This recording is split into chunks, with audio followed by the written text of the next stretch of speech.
നമസ്കാരം. പ്രൈം ഡിബേറ്റിലേക്ക് സ്വാഗതം. ശബരിമല സ്വർണ്ണക്കൊള്ള, പത്മകുമാറിൽ നിന്ന് അന്വേഷണത്തിന്റെ തിരമാല കടകംപള്ളിയിലേക്കും എത്തുമോ? പത്മകുമാറിന്റെ അറസ്റ്റിന് പിന്നാലെ തുറക്കുന്ന പുതിയ ബന്ധങ്ങൾ നയിച്ചവർ ആരായിരുന്നു? വെറും താഴത്തെ തലങ്ങളിലാണോ കഥ കുടുങ്ങുന്നത്? ദേവസ്വം ഭരണത്തിലുണ്ടായിരുന്ന കാലത്തെ തീരുമാനങ്ങൾ ഇപ്പോൾ വീണ്ടും ചോദ്യം ചെയ്യപ്പെടുന്നത് എന്തുകൊണ്ട്? ഇതൊക്കെ ചേരുമ്പോൾ ചോദ്യം ഒന്നേയുള്ളൂ: സ്വർണ്ണക്കൊള്ളയുടെ നിഴൽ എവിടെ വരെ നീളും?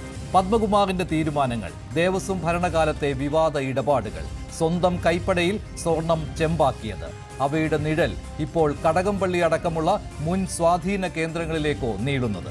വാക്കാൽ നിർദ്ദേശങ്ങൾ നൽകിയിട്ടുണ്ടെന്ന മൊഴികൾ വന്നാൽ ഒന്നും ഒപ്പിട്ടിട്ടില്ല എന്നൊഴിഞ്ഞ് ദേവസ്വം ബോർഡിന്റെ സ്വയം ഭരണാവകാശം എന്ന് വാദിച്ച് സർക്കാരിന് പൂർണ്ണമായും ഉത്തരവാദിത്തമില്ലെന്ന് പറയാനാകുമോ? അന്വേഷണം മുന്നോട്ട് പോകുമ്പോൾ മൊഴികളിലൂടെ ഉയരുന്ന ചോദ്യങ്ങൾ ഒരു മന്ത്രിക്കെതിരെ വന്നാൽ എനിക്കൊന്നും അറിയില്ല എന്ന മറുപടി മതിയായ പ്രതിരോധമാകുമോ? വാസുവിന്റെയും പത്മകുമാറിന്റെയും അറസ്റ്റിന് പിന്നാലെ അന്നത്തെ ദേവസ്വം മന്ത്രി കടകംപള്ളി സുരേന്ദ്രന്റെ അറസ്റ്റിന് പ്രതിപക്ഷം മുഖവിളി കൂട്ടുമ്പോൾ പ്രൈം ഡിബേറ്റ് ചർച്ച ചെയ്യുന്നു: പത്മകുമാറിൽ നിന്ന് മന്ത്രിയിലേക്കോ തന്ത്രിയിലേക്കോ?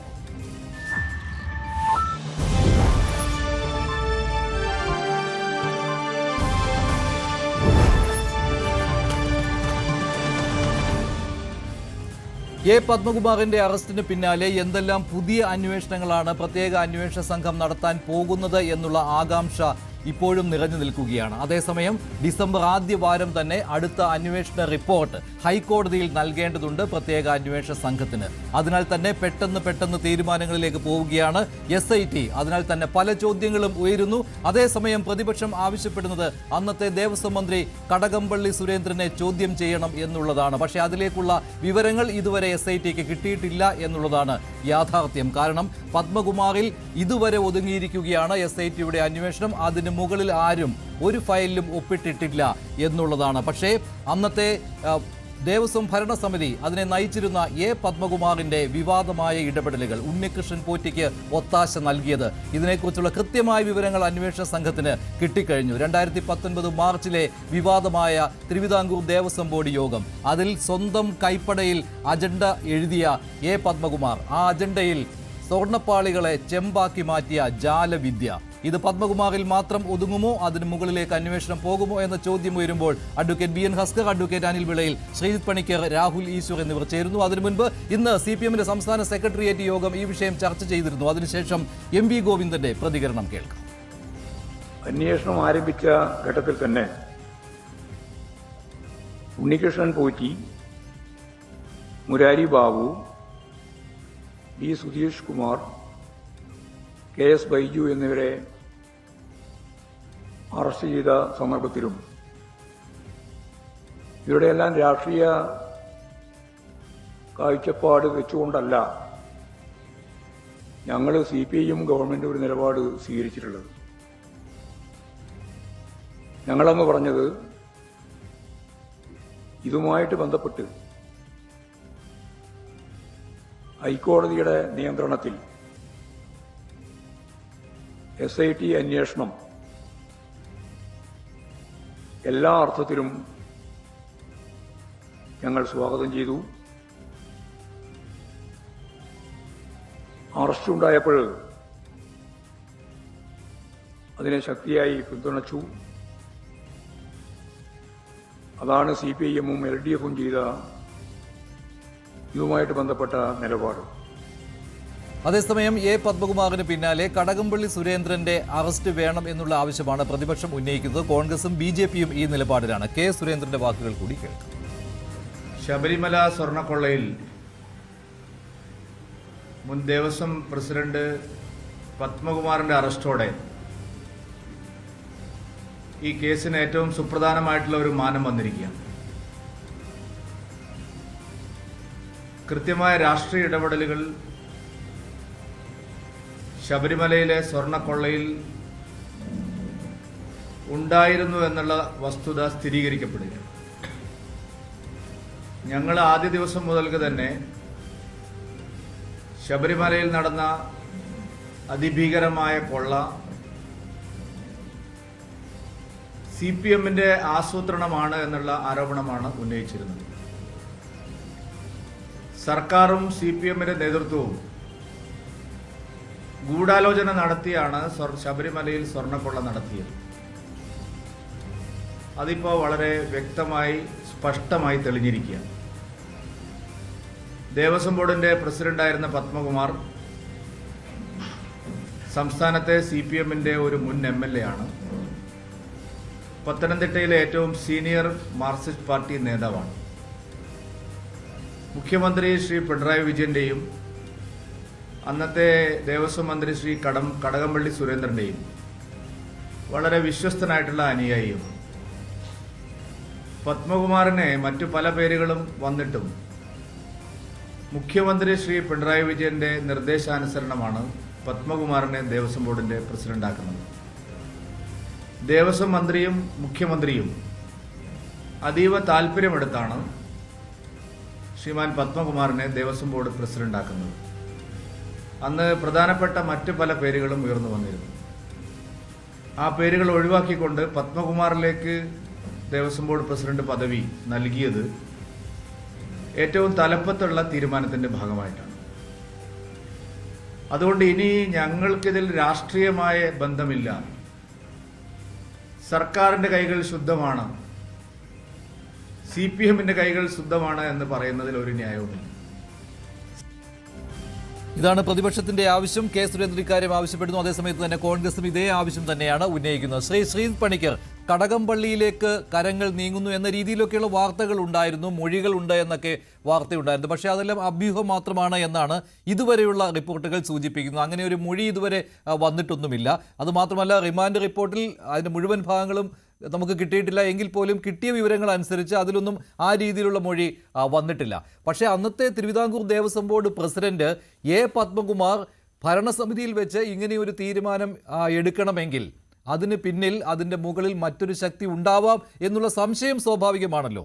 അങ്ങനെ ഒരു ശക്തി ഉണ്ടെങ്കിൽ അത് ദേവസ്വം വകുപ്പിലേക്ക്, ദേവസ്വം മന്ത്രിയിലേക്ക് പോകും. പക്ഷേ ദേവസ്വം മന്ത്രി നേരിട്ട് ഒരു ഫയലിലും ഇക്കാര്യത്തിൽ ഒപ്പിടേണ്ട ആവശ്യം വരുന്നുമില്ല. അപ്പോൾ പിന്നെ നിയമപരമായി നോക്കുമ്പോൾ അങ്ങനെ ഒരു സംഭവമേ ഉണ്ടാകില്ല, പത്മകുമാറിൽ ഒതുങ്ങും. നോക്കൂ, ഇതിൽ മഞ്ജുഷ ഏറ്റവും പ്രധാനപ്പെട്ട കാര്യം, നിയമപരമായിട്ട് ഇപ്പോൾ രേഖകളിൽ ആൾക്കാർ എഴുതിയിരിക്കുന്നതിൻ്റെ പേരിലാണ് ഈ അന്വേഷണം ഇതുവരെ പുരോഗമിക്കുന്നത്. ഏറ്റവും താഴെ തട്ടിലുള്ള ഉദ്യോഗസ്ഥൻ മുതൽ ദേവസ്വത്തിൻ്റെ ഭരണസമിതി വരെയുള്ള ആൾക്കാർ രേഖകളാക്കിയിരിക്കുന്ന, രേഖകളിൽ എഴുതി ചേർത്തിരിക്കുന്ന, ഒപ്പിട്ടിരിക്കുന്ന, തീരുമാനമാക്കിയിരിക്കുന്ന കാര്യങ്ങളുടെ അടിസ്ഥാനത്തിലാണ് ഈ എൻക്വയറി പ്രോഗ്രസ് ചെയ്യുന്നത്. അപ്പോൾ അത് അൺഡിനയബിൾ ആയിട്ടുള്ള, ഒരാൾക്കും റെഫ്യൂട്ട് ചെയ്യാൻ കഴിയാത്ത തരത്തിലുള്ള ലിഖിതമായിട്ടുള്ള തെളിവുകളാണ്. അങ്ങനെയുള്ള തെളിവുകളാണ് പത്മകുമാർ അടക്കമുള്ള ആൾക്കാർക്കെതിരെ നിലവിലുള്ളത്. അപ്പോൾ അതിന് പുറത്തേക്ക് അതിന് മുകളിലേക്ക് ഈ അന്വേഷണം പോകണമെന്നുണ്ടെങ്കിൽ നിശ്ചയമായിട്ടും അത് രാഷ്ട്രീയ നേതാക്കളിലേക്ക് പോകണം. അന്ന് ഭരണത്തിൽ നേതൃത്വത്തിലുണ്ടായിരുന്ന ശ്രീ കടകംപള്ളി സുരേന്ദ്രൻ അടക്കമുള്ള ദേവസ്വം മന്ത്രി എന്ന നിലയ്ക്ക് അദ്ദേഹം അടക്കമുള്ള ആൾക്കാരിലേക്ക് പോകണം. പക്ഷെ അവരുടെ ഇൻവോൾവ്മെന്റ് ഇവിടെ തെളിയിക്കണമെന്നുണ്ടെങ്കിൽ ഈ പറയുന്നത് പോലെ അത്ര എളുപ്പമുള്ള ഒരു പ്രോസസ്സ് അതിലില്ല. കാരണം അവരാരും തന്നെ ഭരണപരമായിട്ടുള്ള കാര്യങ്ങളുടെ അടിസ്ഥാനത്തിൽ ഈ രേഖകൾ കാണുകയോ അല്ലെങ്കിൽ അതിലൊക്കെ അവർ ഒപ്പിടുകയോ അവരുടെ റെക്കമെൻഡേഷൻ എഴുതുകയോ ഒന്നും തന്നെ അതിൽ ആവശ്യമില്ല. പക്ഷെ ഇവിടെ ശ്രീ പത്മകുമാർ പറഞ്ഞിരുന്ന ഒരു സ്റ്റേറ്റ്മെന്റ് അവിടെയുണ്ട്. ആ സ്റ്റേറ്റ്മെന്റ് എന്ന് പറയുന്നത് തന്നെ ദൈവതുല്യരായിട്ടുള്ള പല ആൾക്കാരും ഇവിടെ ഇതിന്റെ പിന്നിലുണ്ട് എന്നും അങ്ങനെയുള്ള ആൾക്കാർ പറഞ്ഞാൽ അനുസരിക്കാതിരിക്കാനായിട്ട് തനിക്ക് സാധ്യമല്ല എന്നുമാണ്. അപ്പൊ ദൈവതുല്യരായിട്ടുള്ള ആൾക്കാർ ആരും തന്നെ ദേവസ്വം ബോർഡിൽ ഉണ്ടാകേണ്ടതില്ല. അഥവാ അങ്ങനെ ദേവസ്വത്തിലെ ഏറ്റവും തലപ്പത്തുള്ള ആളിനെയാണ് ദൈവതുല്യനായിട്ട് നമ്മൾ പറയുന്നത് എങ്കിൽ അത് പ്രസിഡന്റ് ആയിരിക്കുന്ന പത്മകുമാർ തന്നെയാണ്. അപ്പൊ പത്മകുമാർ തന്നെ ദൈവമായിട്ട് മറ്റാരെയെങ്കിലും അല്ലെങ്കിൽ ദൈവതുല്യരായിട്ട് മറ്റാരെയെങ്കിലും കാണുന്നുണ്ടെങ്കിൽ അദ്ദേഹത്തിന്റെ പൊസിഷൻ കൊണ്ട് എങ്ങനെയാണ് അദ്ദേഹം ദേവസ്വം പ്രസിഡന്റ് ആയത് എന്നതിന്റെ അടിസ്ഥാനത്തിൽ നോക്കിയാൽ അത് പൊളിറ്റിക്കലായിട്ടുള്ള അദ്ദേഹത്തിന്റെ ഒരു ഗോഡ് ഫാദർ എന്ന് പറയാവുന്നയാളോ അല്ലെങ്കിൽ അദ്ദേഹത്തിന് പൊളിറ്റിക്കലായിട്ട് വേണ്ടപ്പെട്ടയാളോ ദേവസ്വം കൈകാര്യം ചെയ്യുന്ന ഒരാളോ ആയിരിക്കും എന്ന് ഊഹിക്കുന്നതാണ് സാമാന്യ യുക്തി.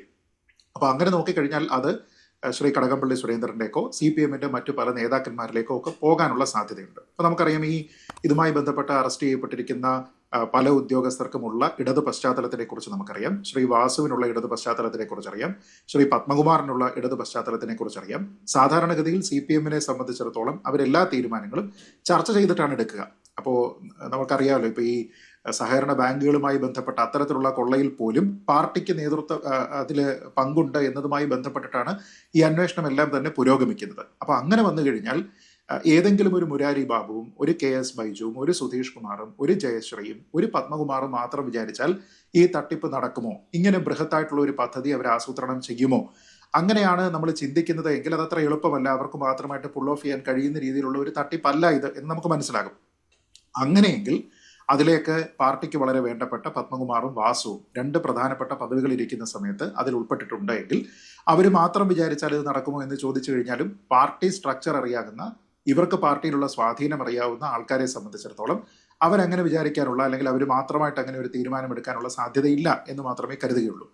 എങ്കിൽ അത് ദേവസ്വം എന്ന് പറയുന്ന സംവിധാനത്തിന് പുറമേക്ക് ഈ അന്വേഷണം പോകേണ്ടതാണ്. അവിടെ ഇവരുടെ മൊഴിക്ക് വലിയ പ്രാധാന്യമുണ്ട്.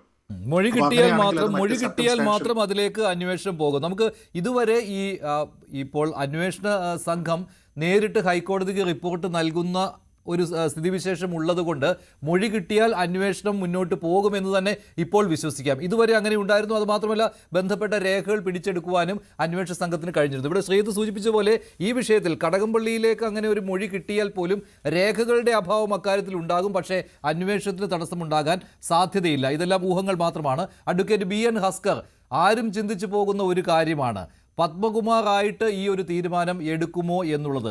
അതുകൊണ്ട് തന്നെയാണല്ലോ അന്നത്തെ ദേവസ്വം മന്ത്രി കടകംപള്ളിയുടെ പേര് ഇതിലേക്ക് ഉയർന്നു വരുന്നത്. തെളിവൊന്നും ഇതുവരെ പുറത്തു വന്നിട്ടില്ല എങ്കിൽ പോലും അങ്ങനെയും ഉണ്ടാവില്ലേ എന്നുള്ള സംശയം വരുന്നു. ഇതെല്ലാം നേരത്തെ സംശയങ്ങളായിരുന്നു കേട്ടോ. ആദ്യം ഉണ്ണികൃഷ്ണൻ പോറ്റി മാത്രമാണ് ഇതിന് പിന്നിൽ ചരട് വലിച്ചത്, പോറ്റിയും ഉദ്യോഗസ്ഥരും ചേർന്നുള്ള ഇടപാട് എന്ന് പിന്നീട് വരുന്നു. അന്നൊക്കെ ഞങ്ങളൊക്കെ പറയുന്നുണ്ടായിരുന്നു ഇത് പോറ്റിയിൽ ഒതുങ്ങുന്നതല്ല എന്ന്. പക്ഷെ നിങ്ങളൊക്കെ അത് നിഷേധിക്കുകയായിരുന്നു. ഇപ്പോൾ ഉയർന്നു വരുന്ന ചോദ്യം ഇതായിരുന്നു, കടകംപള്ളിയിലേക്കും അന്വേഷണം പോകണ്ടേ എന്നുള്ളത്. ശ്രീഹസ്കർ. മഞ്ജുഷേ, നമുക്കറിയാം തിരുവിതാംകൂർ ദേവസ്വം ബോർഡിന്റെ മാനുവലിലും ആക്ടിലും റൂൾസിലും ഒക്കെ തന്നെ അതൊരു സ്വയംഭരണ അവകാശ സ്ഥാപനമാണെന്നുള്ളതിനെ സംബന്ധിച്ച് ഈ നിസ്തർക്കം എല്ലാ വിമർശകരും പറയുന്ന ഒരു കാര്യമാണ്. സ്വാഭാവികമായും അത്തരത്തിൽ സ്വയംഭരണാവകാശ സ്ഥാപനമായ ദേവസ്വം ബോർഡുകളിൽ ദേവസ്വം മന്ത്രി എന്ന നിലയിൽ ഏതെങ്കിലും തരത്തിലുള്ള ദുസ്വാധീനം ഉപയോഗിച്ചു എന്ന തെറ്റിദ്ധാരണ പരത്തുന്നതിനും അതൊരു രാഷ്ട്രീയ പകപോക്കലിന് വേദിയാക്കുകയും ചെയ്യുക എന്നുള്ളതാണ് ഇന്ന് കേരളത്തിലെ ഒട്ടുമിക്ക മാധ്യമങ്ങളും ചെയ്തുകൊണ്ടിരിക്കുന്നത് എന്നുള്ളതാണ്. ഇതിനെ രാഷ്ട്രീയമായിട്ടല്ല കാണേണ്ടത്, ഇതിനെ നിയമപരമായി മാത്രം പരിശോധിക്കുക എന്നുള്ള ദൗത്യമാണ് പൊതുസമൂഹം ഏറ്റെടുക്കേണ്ടത് എന്നുള്ളതാണ്. ഒരു മോഷണം നടന്നു, ആ മോഷണം ഒരു തരത്തിലും തിരുത്താനാവാത്തതും ഒരു തരത്തിലും അംഗീകരിക്കാനാവാത്തതുമായിട്ടുള്ള ഒരു മോഷണത്തിനു വേണ്ടി വളരെ കൃത്യമായ ഒരു ഗൂഢാലോചന ശബരിമലയിൽ നടന്നിരിക്കുന്നു എന്നുള്ളതിനെ സംബന്ധിച്ച് മറ്റൊരഭിപ്രായം ലോകത്തൊരാർക്കും ഉണ്ടാവില്ല എന്ന് വിശ്വസിക്കുന്ന ഒരാളാണ്. സ്വാഭാവികമായും ശബരിമലയിലെ സ്വർണം മോഷ്ടിച്ചു കൊണ്ടുപോകുന്നതിനു വേണ്ടി ചിലർ നടത്തിയിട്ടുള്ള ഗൂഢാലോചനയുടെ അനന്തരഫലമാണ്. അപ്പോ ഇക്കാര്യത്തിൽ ഇതൊരു രാഷ്ട്രീയ നിയമനമാണല്ലോ അഡ്വക്കേറ്റ് BN ഹസ്കർ. ഇതിലെ പ്രശ്നം എന്ന് പറഞ്ഞാൽ പത്മകുമാർ എന്നുള്ളത് ഒരു രാഷ്ട്രീയ നിയമനമാണ്. പല പേരുകൾ ഉയർന്നു വന്നിട്ട് പോലും പത്മകുമാറിനെയാണ് നിയമിക്കാൻ തീരുമാനിച്ചത്. അത് മറ്റൊരു കാര്യവും. ഇതേ പത്മകുമാർ ഇങ്ങനെ ഒരു വലിയ അഴിമതി നടത്തുമ്പോൾ, ഇതിനെ അഴിമതി എന്ന് തന്നെ പറയാമല്ലോ, മോഷണം എന്നതിനുപരി ഇതൊരു വലിയ അഴിമതി, ദേവസ്വം ബോർഡിന് വലിയ നഷ്ടം വരുത്തുന്നു. ഇതിന് പിന്നിൽ പല കാരണങ്ങൾ ഉണ്ടാകാം. ഈ അമൂല്യ വസ്തുക്കളിൽ കണ്ണു നട്ടിരുന്ന ഒരു വലിയ ലോബിക്ക് വേണ്ടി ഇത് ചെയ്തു. ഇത് വെറുമൊരു സ്വർണ്ണമോഷണം എന്നൊന്നും പറഞ്ഞ് ചുരുക്കാനും പറ്റില്ല. അപ്പോൾ ഇങ്ങനെ ഒരു രാഷ്ട്രീയ നിയമനം കിട്ടിയ ഒരു വ്യക്തി തൻ്റെ തനിക്ക് രാഷ്ട്രീയ നിയമനം നൽകിയവർക്ക് വേണ്ടി ചില കാര്യങ്ങളെങ്കിലും ചെയ്തു കൊടുക്കില്ലേ എന്ന ഒരു സംശയം ഉയർന്നാൽ അതിനെ കുറ്റം പറയാനും പറ്റുകയില്ല.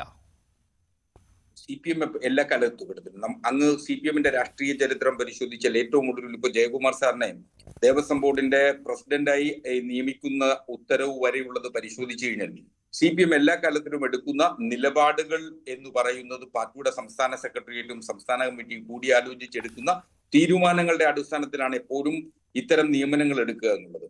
ഒരുപക്ഷെ കേരളത്തിലെയും ഇന്നലെ വരെ വിമർശിച്ചിരുന്ന മുഴുവൻ ആളുകളെയും വായടപ്പിക്കുന്ന ഏറ്റവും വലിയ ധീരമായ ഒരു തീരുമാനമായിരുന്നു ജയകുമാർ സാറിനെ പോലുള്ള ഒരാളെ മുഖം രക്ഷിക്കുവാനുള്ള ഒരു കാര്യം മാത്രമാണ്. അതിലെ ഒരു ധീരതയും അക്കാര്യത്തിൽ ഇല്ല അഡ്വക്കേറ്റ് BN ഹസ്കർ. അത് മുഖം രക്ഷിക്കുവാനുള്ള ഒരു തീരുമാനം മാത്രമായിരുന്നു. അങ്ങനെ അല്ല, അങ്ങനെ നിങ്ങൾ വില കുറച്ച് കാണുന്നിടത്താണ് നിങ്ങൾക്ക് ഉണ്ടാവുന്ന ഏറ്റവും വലിയ അസഹിഷ്ണുത. നിങ്ങൾ അതിനെ വില കുറച്ചല്ല കാണേണ്ടത്. ഇടതുപക്ഷത്തെ പോലെ ഇത്രയും ചിന്താരീതിയുള്ളതും വളരെ ഭാവനാത്മകവുമായിട്ടുള്ള ഒരു ഭരണകൂടത്തിന് മാത്രമേ ഇത്തരത്തിലൊരു തീരുമാനമെടുക്കാൻ കഴിയൂ. 2017 നവംബർ 15 ഇത്തരത്തിലൊരു ഭാവനാത്മകമായ ഒരു തീരുമാനമെടുത്തു. ആ തീരുമാനമായിരുന്നു പത്മകുമാറിനെ തിരുവിതാംകൂർ ദേവസ്വം ബോർഡ് പ്രസിഡന്റായി നിയമിച്ചത്. അത് 2 വർഷം അദ്ദേഹം എന്തൊക്കെ ചെയ്തു എന്നുള്ള കാര്യം ഇപ്പോൾ ഭാവനയിലല്ല, അത് കൃത്യമായിട്ട് വെളിയിൽ വരികയാണ്. അത് വാസ്തവമായിട്ട് തന്നെ വെളിയിൽ വന്നുകൊണ്ടിരിക്കുകയാണ്. അപ്പോൾ ഈ ഭാവനയെക്കുറിച്ച് കൂടുതൽ കാര്യങ്ങൾ താങ്കൾ പറഞ്ഞാൽ, പാർട്ടി ഏറ്റവും പ്രതിരോധത്തിലായിരുന്ന ഒരു സമയത്ത് മുഖം രക്ഷിക്കാൻ ഒരു പാർട്ടിയും അതിലൊരു വിമർശനം ഉന്നയിക്കുകയില്ല. എന്തെങ്കിലും ചെറിയ ചെറിയ കാര്യങ്ങൾ പറയുമെന്നല്ലാതെ ചീഫ് സെക്രട്ടറി കൂടിയായിരുന്ന ജയകുമാർ സാറിനെ നിയമിച്ചതിൽ ആരും ഒരു പരാതി പറയുകയില്ല. അതുകൊണ്ട് മാത്രമായിരുന്നു ഇത്. അല്ലാതെ ഒരു രാഷ്ട്രീയ നിയമനമായിരുന്നുവെങ്കിൽ എ പത്മകുമാർ ഇപ്പോൾ അറസ്റ്റിലായ സാഹചര്യത്തിൽ ഉറപ്പായിട്ടും വലിയ രീതിയിൽ പ്രതിരോധത്തിലായിപ്പോയേനെ പാർട്ടി. അതുകൊണ്ട് നന്നായി ജയകുമാർ, അതൊരു നല്ല തീരുമാനമായി പോയി. അല്ല, ജയകുമാർ സാറിൻ്റെതും രാഷ്ട്രീയ തീരുമാനം തന്നെയായിരുന്നു. ആ രാഷ്ട്രീയ തീരുമാനമാണ് ഞാൻ പറഞ്ഞു വന്നത്. പത്മകുമാറിനെ ദേവസ്വം ബോർഡിന്റെ പ്രസിഡന്റായി നിയമിച്ചതും. പക്ഷെ അദ്ദേഹം ഇപ്പോൾ നേരിടുന്ന നിയമക്കുരുക്ക് എന്ന് പറയുന്നത് അദ്ദേഹത്തിനുണ്ടായിട്ടുള്ള ഒരു ജാഗ്രത കുറവിന്റെ കൂടി ഭാഗമാണ്. എന്തുകൊണ്ടെന്നാൽ അദ്ദേഹം ഇപ്പോ നമുക്കറിയാം റിമാൻഡ് അപേക്ഷയിലും അതുപോലെ തന്നെ SIT കൊല്ലം വിജിലൻസ് കോടതി നൽകിയിട്ടുള്ള വിവരങ്ങളുടെ കൂടി അടിസ്ഥാനത്തിലാണ് ഈ കാര്യത്തിലേക്ക് നമുക്ക് വിരൽ ചൂണ്ടാൻ കഴിയുള്ളൂ. അദ്ദേഹത്തിനെതിരെ വന്നിട്ടുള്ള ഏറ്റവും പരമപ്രധാനമായിട്ടുള്ള ആരോപണം എന്ന് പറയുന്നത് ഇന്ന് പറയുന്നത് ഈ ദേവസ്വം ബോർഡിന്റെ അജണ്ട തീരുമാനിക്കുന്നതിൽ സ്വർണപ്പാളികൾ എന്നുള്ളതിന് പകരം ചെമ്പുപാളി എന്ന് തന്റെ കൈപ്പടയിൽ തിരുത്തി എഴുതി എന്നുള്ളതാണ് ഒന്നാമത്തെ പരമപ്രധാനമായിട്ടുള്ള ആരോപണമായി വരുന്നത്. രണ്ട്, അദ്ദേഹത്തിനെതിരെ ഉന്നയിക്കുന്ന ആക്ഷേപം എന്ന് പറയുന്നത് ഇതിൽ ഏതോ അർത്ഥത്തിൽ അദ്ദേഹം ഈ ഉണ്ണികൃഷ്ണനുമായി ചേർന്ന് ഏതോ ഗൂഢാലോചന നടത്തി എന്നുള്ളതാണ്. ആ ഗൂഢാലോചന നടത്തി എന്നുള്ളതിനെ സംബന്ധിച്ച് നിലവിൽ ഇതുവരെ അന്വേഷണ സംഘത്തിന് എന്ത് തെളിവ് ലഭിച്ചു എന്നുള്ളത് പൊതുസമൂഹവും കാതോർത്ത് കാത്തിരിക്കുന്ന ഒരു കാലഘട്ടത്തിൽ അതെന്തായാലും അന്വേഷണ സംഘം ഹൈക്കോടതിയിൽ റിപ്പോർട്ട് നൽകുമ്പോൾ നമുക്ക് മനസ്സിലാകും. ഇതുവരെ അന്വേഷണ സംഘം കൊടുത്തിരിക്കുന്ന റിപ്പോർട്ടുകൾ, അതിന്റെ ഒരു സംക്ഷിപ്ത രൂപം ഹൈക്കോടതി നിരവധി ഉത്തരവുകളിലായിട്ട് എടുത്തു പറഞ്ഞിട്ടുണ്ട്. അതെല്ലാം ഞെട്ടിക്കുന്നതായിരുന്നു. നമുക്ക് ഒരിക്കലും വിശ്വസിക്കാൻ പറ്റാത്ത കുറേയേറെ കാര്യങ്ങളാണ് സംഭവിച്ചത്. അതുകൊണ്ട് പത്മകുമാറിന്റെ കാര്യത്തിലും വിശ്വസിക്കാൻ പ്രയാസമുള്ള കുറേയേറെ കാര്യങ്ങൾ ഉണ്ട് എന്ന കാര്യത്തിൽ സംശയം ഉണ്ടാകില്ല. അല്ലെങ്കിൽ ഈ അറസ്റ്റ് ഉണ്ടാവുകയില്ലായിരുന്നു ഒരു കാരണവശാലും. അതായത് 32 കിലോഗ്രാം സ്വർണം ശ്രീകോവിലിൽ ഉണ്ടായിരുന്നു. ആ സ്വർണം ഇപ്പോൾ എത്ര അളവായി കുറഞ്ഞു എന്നുള്ള വിവരമൊക്കെ ഇതിനകം പ്രത്യേക അന്വേഷണ സംഘത്തിന് കിട്ടിയിട്ടുണ്ടാവും. കാരണം ശാസ്ത്രീയ പരിശോധനകളും ഇതിന് സമാന്തരമായി നടന്നുകൊണ്ടിരിക്കുകയാണല്ലോ. അതിൽ സ്വർണത്തിൻ്റെ കാര്യം മാത്രമല്ല, ഇത്രയും അമൂല്യമായ വസ്തുക്കൾ, അതിൻ്റെ ആ മൂല്യം അതുപോലും മനസ്സിലാക്കിക്കൊണ്ട് തന്നെ അവിടെ നിന്ന് കടത്തുവാൻ കൂട്ടുനിന്നു എന്നുള്ളതാണ്. സന്നിധാനത്ത് നിന്ന് കടത്തുവാൻ കൂട്ടുനിന്നു, എന്നിട്ട് തിരികെ കൊണ്ടുവന്നതെല്ലാം ഡ്യൂപ്ലിക്കേറ്റ് സാധനങ്ങളായിരുന്നു. അതാണ് സംഭവിച്ചത്. അപ്പോൾ അടുത്ത റിപ്പോർട്ടിനായി നമുക്ക് കാത്തിരിക്കാം അന്വേഷണ സംഘത്തിൻ്റെ. അതിൽ പത്മകുമാറിൻ്റെ പങ്കാളിത്തവും വാസുവിൻ്റെ പങ്കാളിത്തവും കൂടുതൽ വ്യക്തമായിരിക്കും. ശ്രീ അനിൽ വിളയിൽ, കടകംപള്ളിയിലേക്ക് നിങ്ങൾ എന്തിനു വിരൽ ചൂണ്ടുന്നു ഇപ്പോൾ? ഈ ഹസ്കർ പറഞ്ഞതനുസരിച്ചാണെങ്കിൽ ഒരു അലങ്കാരത്തിന് വേണ്ടി എന്തിനാണ് പിന്നെ ദേവസ്വം വകുപ്പ് എന്ന് പറയുന്ന ഒരു സർക്കാർ സംവിധാനം? ശബരിമലയിൽ നട തുറക്കുമ്പോൾ പോയി കൈകെട്ടി നിൽക്കാൻ വേണ്ടിയുള്ള ഒരു വകുപ്പാണ് എങ്കിൽ ആ വകുപ്പ് ഉടൻ തന്നെ പിരിച്ചുവിടണം. ദേവസ്വം ബോർഡ് സ്റ്റാറ്റ്യൂട്ടറി ബോർഡാണ്, കരാറുണ്ട്, കവനന്റ് ഉണ്ട് തുടങ്ങിയിട്ടുള്ള. ഇപ്പോഴവർ ഉന്നയിക്കുന്ന വാദമുഖങ്ങൾ സ്വീകരിക്കുകയാണ് എന്നുണ്ടെങ്കിൽ തീർച്ചയായിട്ടും ദേവസ്വം ബോർഡ് എന്ന് പറയുന്ന സംവിധാനം ഒരു ദിവസം മുമ്പേ പിരിച്ചുവിടണം. കാരണം അതൊരു കറവപ്പശുവാണ്, ഒരു വെള്ളാനയാണ്. അതിനെ തീറ്റിപ്പോറ്റേണ്ട ഒരു ബാധ്യതയും ഈ നാട്ടിലെ ഭക്ത സമൂഹത്തിൽ ഇല്ല എന്നുള്ള കാരണത്താൽ അത് പിരിച്ചുവിടുക തന്നെ വേണം. താങ്കളുടെ ചോദ്യം വളരെ പ്രസക്തമാണ്. എന്തുകൊണ്ടാണ് ഇതിന്റെ അന്വേഷണം കടകംപള്ളി സുരേന്ദ്രനിലേക്ക് പോകണം എന്നുള്ള ചോദ്യം എല്ലാവരും ഇന്ന് കേരള സമൂഹത്തിലെ എല്ലാവരും ചോദിക്കുന്ന ഒരു ചോദ്യം തന്നെയാണ്. ഈ കേസിന്റെ തുടക്കം തൊട്ട് തന്നെ ശ്രീ പത്മകുമാറും മാർക്സിസ്റ്റ് പാർട്ടിയും എടുത്തിട്ടുള്ള നയങ്ങൾ, അവർ ഓരോ സാഹചര്യത്തിലും എടുത്തിട്ടുള്ള നിലപാടുകൾ നമ്മളൊന്ന് നോക്കേണ്ടതുണ്ട്. ശ്രീ ഹസ്കർ സൂചിപ്പിക്കുകയുണ്ടായി ഇപ്പോഴത്തെ അവരുടെ നിലപാട് എന്താണെന്ന് സൂചിപ്പിച്ചു.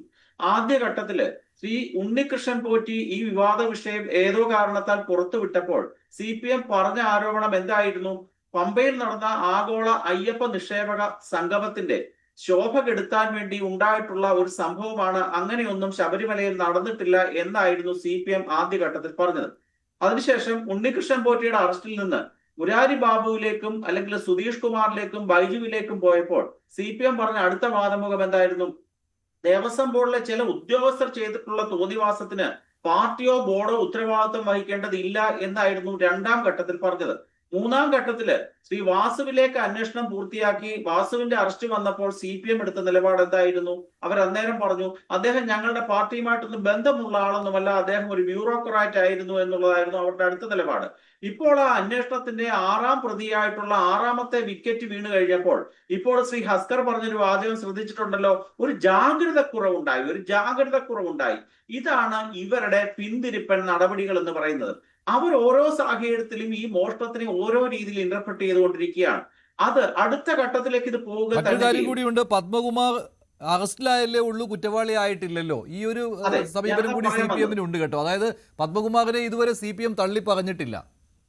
അതെ, അവർ തള്ളി പറയത്തില്ല. കാരണം നമ്മൾ ശ്രദ്ധിക്കേണ്ടത് ഇത് കടകംപള്ളി സുരേന്ദ്രൻ എന്ന് പറയുന്ന ദേവസ്വത്തിന്റെ മന്ത്രി അറിയാതെ ഇത്തരത്തിലുള്ള ഒരു മോഷണം ശബരിമലയിൽ നടക്കില്ല എന്നുള്ളത് അരിയാഹാരം കഴിക്കുന്ന, പ്രത്യേകിച്ച് കേരള രാഷ്ട്രീയം ശ്രദ്ധിക്കുന്ന ഏതൊരു വ്യക്തിക്കും മനസ്സിലാക്കുന്ന കാര്യമാണ്. കാരണം ഇപ്പോൾ ദേവസ്വം വകുപ്പിന് പോറ്റി ഒരു കത്ത് നൽകിയിരുന്നു, ഒരു അപേക്ഷ നൽകിയിരുന്നു എന്നൊക്കെ പറയുന്നുണ്ട്. അങ്ങനെ വന്നാൽ പോലും അതിലെങ്ങനെയാണ് ദേവസ്വം മന്ത്രിയെ ഉൾപ്പെടുത്താൻ കഴിയുക, ദേവസ്വം മന്ത്രിയുടെ പങ്കാളിത്തം പറയുവാൻ കഴിയുക? ഒറ്റ കാര്യം പറയും, ഞാനൊരു ഫയലും കണ്ടിട്ടില്ല, ഞാനൊരു ഫയലിലും ഒപ്പിട്ടിട്ടില്ല. തീർച്ചയായിട്ടും അദ്ദേഹമാണ് ഉണ്ണികൃഷ്ണൻ പോറ്റി എന്ന് പറയുന്ന ഈ കളങ്കിത വ്യക്തിത്വത്തിന് ശബരിമലയിലേക്ക് ഒരു എൻട്രി ആദ്യമായിട്ട് ചിലപ്പോൾ അദ്ദേഹം ഉപശാന്തിയായിട്ടൊക്കെ കീഴ്ശാന്തിയായിട്ട് വന്നതാണ് എങ്കിലും അവിടുത്തെ അധികാര കേന്ദ്രങ്ങളിലേക്ക് കടന്നു കയറാൻ വേണ്ടിയിട്ടുള്ള ക്രമീകരണം ഒരുക്കി കൊടുത്ത കടകംപള്ളി സുരേന്ദ്രനാണ്. പക്ഷെ അവിടെയെല്ലാം ശ്രീത് പണിക്കർ ഇടപെടുകയാണ്. ശ്രീത് പണിക്കർ, അവിടെയെല്ലാം വാക്കാലുള്ള നിർദ്ദേശങ്ങളല്ലേ ഉണ്ടാവുകയുള്ളൂ പരമാവധി, അതിനപ്പുറം എന്തെങ്കിലും പ്രതീക്ഷിക്കേണ്ടതുണ്ടോ?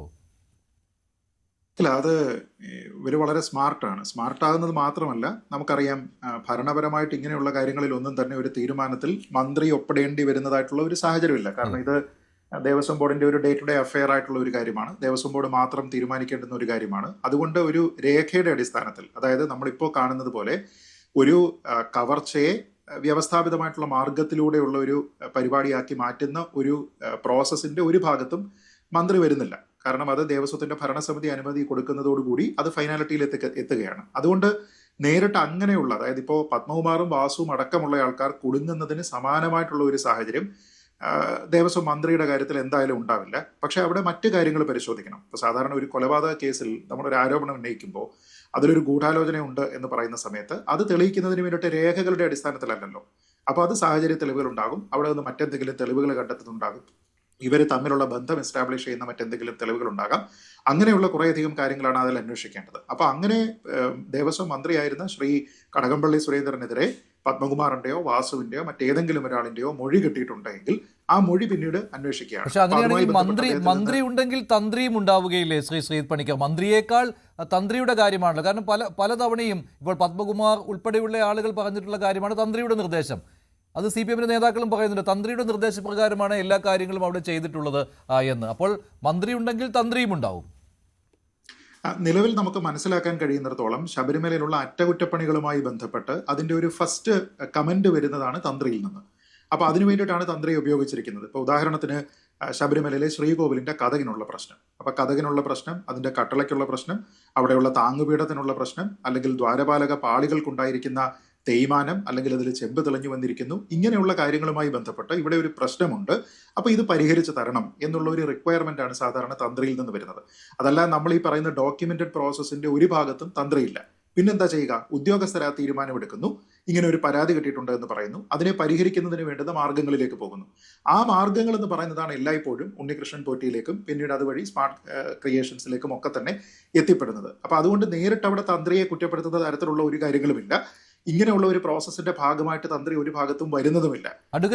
പക്ഷേ തന്ത്രിക്കെതിരായിട്ട് വലിയ രീതിയിൽ CPM പ്രചാരണം നടക്കുന്നുണ്ട്, സൈബർ ഇടങ്ങളിൽ വലിയ പ്രചാരണം, അതുപോലെ തന്നെ ഒരു പഴയ മേൽശാന്തിയുടെ ഒരു കത്ത് എന്ന രീതിയിലുള്ള പ്രചാരണം നടക്കുന്നുണ്ട്.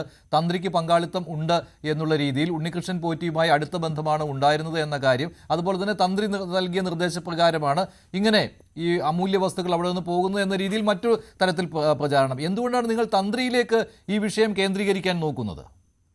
മഞ്ജുഷ, ഇതിന്റെ നാൾവഴികൾ കൂടി പരിശോധിക്കേണ്ടിയിരിക്കുന്നത്. 16/2/2019 ദേവസ്വം എക്സിക്യൂട്ടീവ് ഓഫീസർ ഈ സ്പോൺസർ ആയിട്ടുള്ള ഉണ്ണികൃഷ്ണൻ പോറ്റി ഈ കതകുകളുടെ പഴയ സ്വർണം പൂശിയ ചെമ്പുപാളികൾ സ്വർണം പൂശുന്നതിന് സമ്മതമാണെന്ന് അറിയിച്ചിട്ടുള്ളതും അതിനാവശ്യമായിട്ടുള്ള ഉത്തരവ് വേണമെന്ന് പറഞ്ഞിട്ടാണ് ദേവസ്വം കമ്മീഷണർക്ക് ലെറ്റർ അയക്കുന്നത്. 23/2019 ദേവസ്വം കമ്മീഷണർ ആ കത്ത് ദേവസ്വം ബോർഡിൽ വെക്കുകയും ബോർഡിന്റെ തീരുമാന പ്രകാരമാണ് ഈ ഉചിതമായ തീരുമാനം ബോർഡ് എടുക്കണം എന്നുള്ളതിന്റെ അടിസ്ഥാനത്തിലുള്ള ഒരു ശുപാർശയോടുകൂടി അത് ദേവസ്വം ബോർഡ് ചർച്ച ചെയ്യുകയും ആ ദേവസ്വം ബോർഡ് ചർച്ച ചെയ്ത് ഉചിതമായ തീരുമാനം എന്ന രീതിയിൽ ഇത് സ്പോൺസർക്ക് ഇത് സ്വർണം പൂശുന്നതിന് ആവശ്യമായിട്ട് നടപടികൾ കൊടുക്കണമെന്ന് പറഞ്ഞു. അത് 18/5/2019 ശബരിമലയിൽ വെച്ച് ഈ പറയുന്ന ശബരിമല ശ്രീകോവിലിന്റെ വാതിലുകൾ പാളികൾ ഉണ്ണികൃഷ്ണൻ പോറ്റിക്ക് നൽകുമ്പോൾ അതിലൊരു കൃത്യമായ ഒരു മഹസറുണ്ട്. ആ മഹസറിൽ ഈ പറയുന്ന തന്ത്രി ഒന്നാം പേരുകാരനായി ഒപ്പിട്ടിട്ടുണ്ട്. രണ്ടാം പേരുകാരനായി മേൽശാന്തി ഒപ്പിട്ടിട്ടുണ്ട്. 10 സാക്ഷികൾ ഒപ്പിട്ടിട്ടുള്ള മഹസറാണ്. അവിടെ ഗോൾഡ് സ്മിത്ത് അടക്കം, ഗാർഡും വാച്ചറും അടക്കം, ഗോൾഡ് സ്മിത്ത് അടക്കം ഒപ്പിട്ടിട്ടുള്ള 10 ആളുകൾ ഒപ്പിട്ടിട്ടുള്ള ഒരു മഹസറുണ്ട്. ആ മഹസറിൽ നിന്നാണ് തന്ത്രിക്ക് ഈ വിഷയത്തിൽ തന്ത്രി സംശയത്തിന്റെ നിഴലിലേക്ക് വരുന്നത്. അദ്ദേഹം അതിൽ ഒപ്പിട്ടിരിക്കുമ്പോൾ ഈ പാളികൾ ഉണ്ണികൃഷ്ണൻ പോറ്റി കൈമാറ്റം ചെയ്യുന്നതിനാവശ്യമായി തിരുവിതാംകൂർ ദേവസ്വം മാനുവൽ പ്രകാരമുള്ള മഹസറാണ് തയ്യാറാക്കിയിട്ടുള്ളത്. ആ മഹസറിലാണ് അദ്ദേഹം ഒപ്പിട്ടുള്ളത്. അതുകൊണ്ടാണ് ആ തന്ത്രിയിലേക്ക് സംശയത്തിന്റെ അല്ല, അത് തന്ത്രി അതിൽ ഒപ്പിട്ടു എന്നതുകൊണ്ട്, അതായത് ഇത് ഇവിടെ നിന്ന് ഇളക്കി കൊണ്ടുപോവുകയാണ് എന്നതുമായി ബന്ധപ്പെട്ട് തന്ത്രി എവിടെ ഒപ്പിട്ടു എന്നതുകൊണ്ട് തന്ത്രി എങ്ങനെയാണ് സംശയത്തിന്റെ നിഴലിലാകുന്നത് എന്നുള്ളതാണ് താങ്കളുടെ ഊഹം. ഒന്ന്, ഇപ്പോ വാസു സാറിനെയും ഇപ്പൊ പത്മകുമാറിനെയും അറസ്റ്റ് ചെയ്തിരിക്കുന്ന എന്തിനാ? അവർ സ്വർണം പൂശിയ ചെമ്പുപാളിയെന്ന് ശബരിമല എക്സിക്യൂട്ടീവ് ഓഫീസർ 16/2/2019 കൊടുത്ത കത്തുകൾ, ആ ചെമ്പുപാളികൾ എന്ന രീതിയിൽ അത് നോട്ട് തയ്യാറാക്കി കൊടുത്ത ക്ലർക്ക് കൊടുത്ത നോട്ട്, അത് അസിസ്റ്റന്റ് കമ്മീഷണറും ഡെപ്യൂട്ടി കമ്മീഷണറും പരിശോധിച്ചതിന് ശേഷം കമ്മീഷണർക്ക് എത്തുമ്പോഴാണ് ചെമ്പുപാളികൾ എന്നാണ് ആ മൂന്ന് തലത്തിലെ വെരിഫിക്കേഷനിൽ ചെമ്പുപാളികൾ എന്നാണ്. അങ്ങനെയല്ല, വാസുവിന്റെ കയ്യിൽ എത്തുമ്പോഴാണ് ആദ്യം അത് ചെമ്പുപാളികൾ എന്നായത്. വാസുവിന്റെ കയ്യിൽ എത്തുമ്പോഴാണ് ആദ്യം ചെമ്പുപാളികൾ ബ്രാക്കറ്റിൽ സ്വർണം പൂശിയത് എന്നുണ്ടായിരുന്നു. വാസുവിന്റെ കയ്യിലെത്തിയപ്പോൾ ചെമ്പുപാളികൾ, അതിനുശേഷം ഭരണസമിതിയിലേക്ക് വന്നപ്പോൾ വീണ്ടും ചെമ്പുപാളികൾ. അല്ലെ ശ്രീത്? അങ്ങനെയല്ലേ? അതിൽ എനിക്ക് അത് വളരെ ഒരു സെക്കൻഡ് ശ്രീ ഹസ്കർ, കോടതി വളരെ കൃത്യമായിട്ട് കോടതിയുടെ വിധിയിൽ എഴുതിയിട്ടുണ്ട്, ഇത് എക്സിക്യൂട്ടീവ് ഓഫീസർ വാസുവിന്റെ ഓഫീസിലേക്ക് ദേവസ്വം കമ്മീഷണർ ആയിരിക്കുന്ന സമയത്ത് കൊടുക്കുന്നത് വരെയും അതിൽ സ്വർണ്ണപ്പാളികളാണ്, അതായത് സ്വർണം എന്നുള്ള ഒരു വാക്ക് അതിലുണ്ട്. പക്ഷേ വാസുവിന്റെ ഓഫീസിൽ നിന്ന് അത് ഭരണസമിതിയിലേക്ക് ശുപാർശയായി പോകുന്ന സമയത്താണ് ഇത് ചെമ്പുപാളികൾ എന്ന് മാത്രമായി വരുന്നത് എന്ന് വളരെ കൃത്യമായിട്ട് എഴുതിയിട്ടുണ്ട്. അതുകൊണ്ടാണ് വാസു 12-13 പേജുകൾ നോക്കിയാൽ കൃത്യമായിട്ട് അറിയാം. അല്ല, ഞാനിപ്പോ ഒരു വാദത്തിന് വേണ്ടി ശ്രീ ഹസ്കർ പറയുന്നത് അംഗീകരിച്ചാലും തന്ത്രി എവിടെയാണ് അതിൽ കൾപ്പബിൾ ആണെന്ന് ഞാൻ പറഞ്ഞുതരാം. ഇപ്പൊ ഒന്ന്, നിങ്ങൾ പറഞ്ഞ വസ്തുതാപരമായി പിശകാണ്. എന്തുകൊണ്ടെന്നാൽ എക്സിക്യൂട്ടീവ് ഓഫീസറുടെ കൊടുത്ത ലെറ്ററിൽ മുൻപ് സ്വർണം പൂശിയ ചെമ്പുപാളികൾ എന്ന് ബ്രാക്കറ്റിൽ ഇട്ടുകൊണ്ടാണ് ഇത്തരം ഒരു കത്ത് എക്സിക്യൂട്ടീവ് ഓഫീസർ ദേവസ്വം കമ്മീഷണർ എന്ന നിലയിൽ വാസു സാറിന്റെ ഓഫീസിലേക്ക് അയക്കുന്നത്. നമുക്കറിയാം, എല്ലാ ഓഫീസുകളിലും അത് തയ്യാറാക്കുന്നത് LDC ലെവലിലാണ്. ആ കത്ത് LDC ലെവലിൽ തയ്യാറാക്കുമ്പോൾ അവിടെ മുൻപ് സ്വർണം പൂശിയ ചെമ്പുപാളികൾ എന്നുള്ളതിന് പകരം അവിടെ ചെമ്പുപാളികൾ എന്ന് മാത്രമാണ് എഴുതപ്പെട്ടിട്ടുള്ളത്. ഒന്ന്,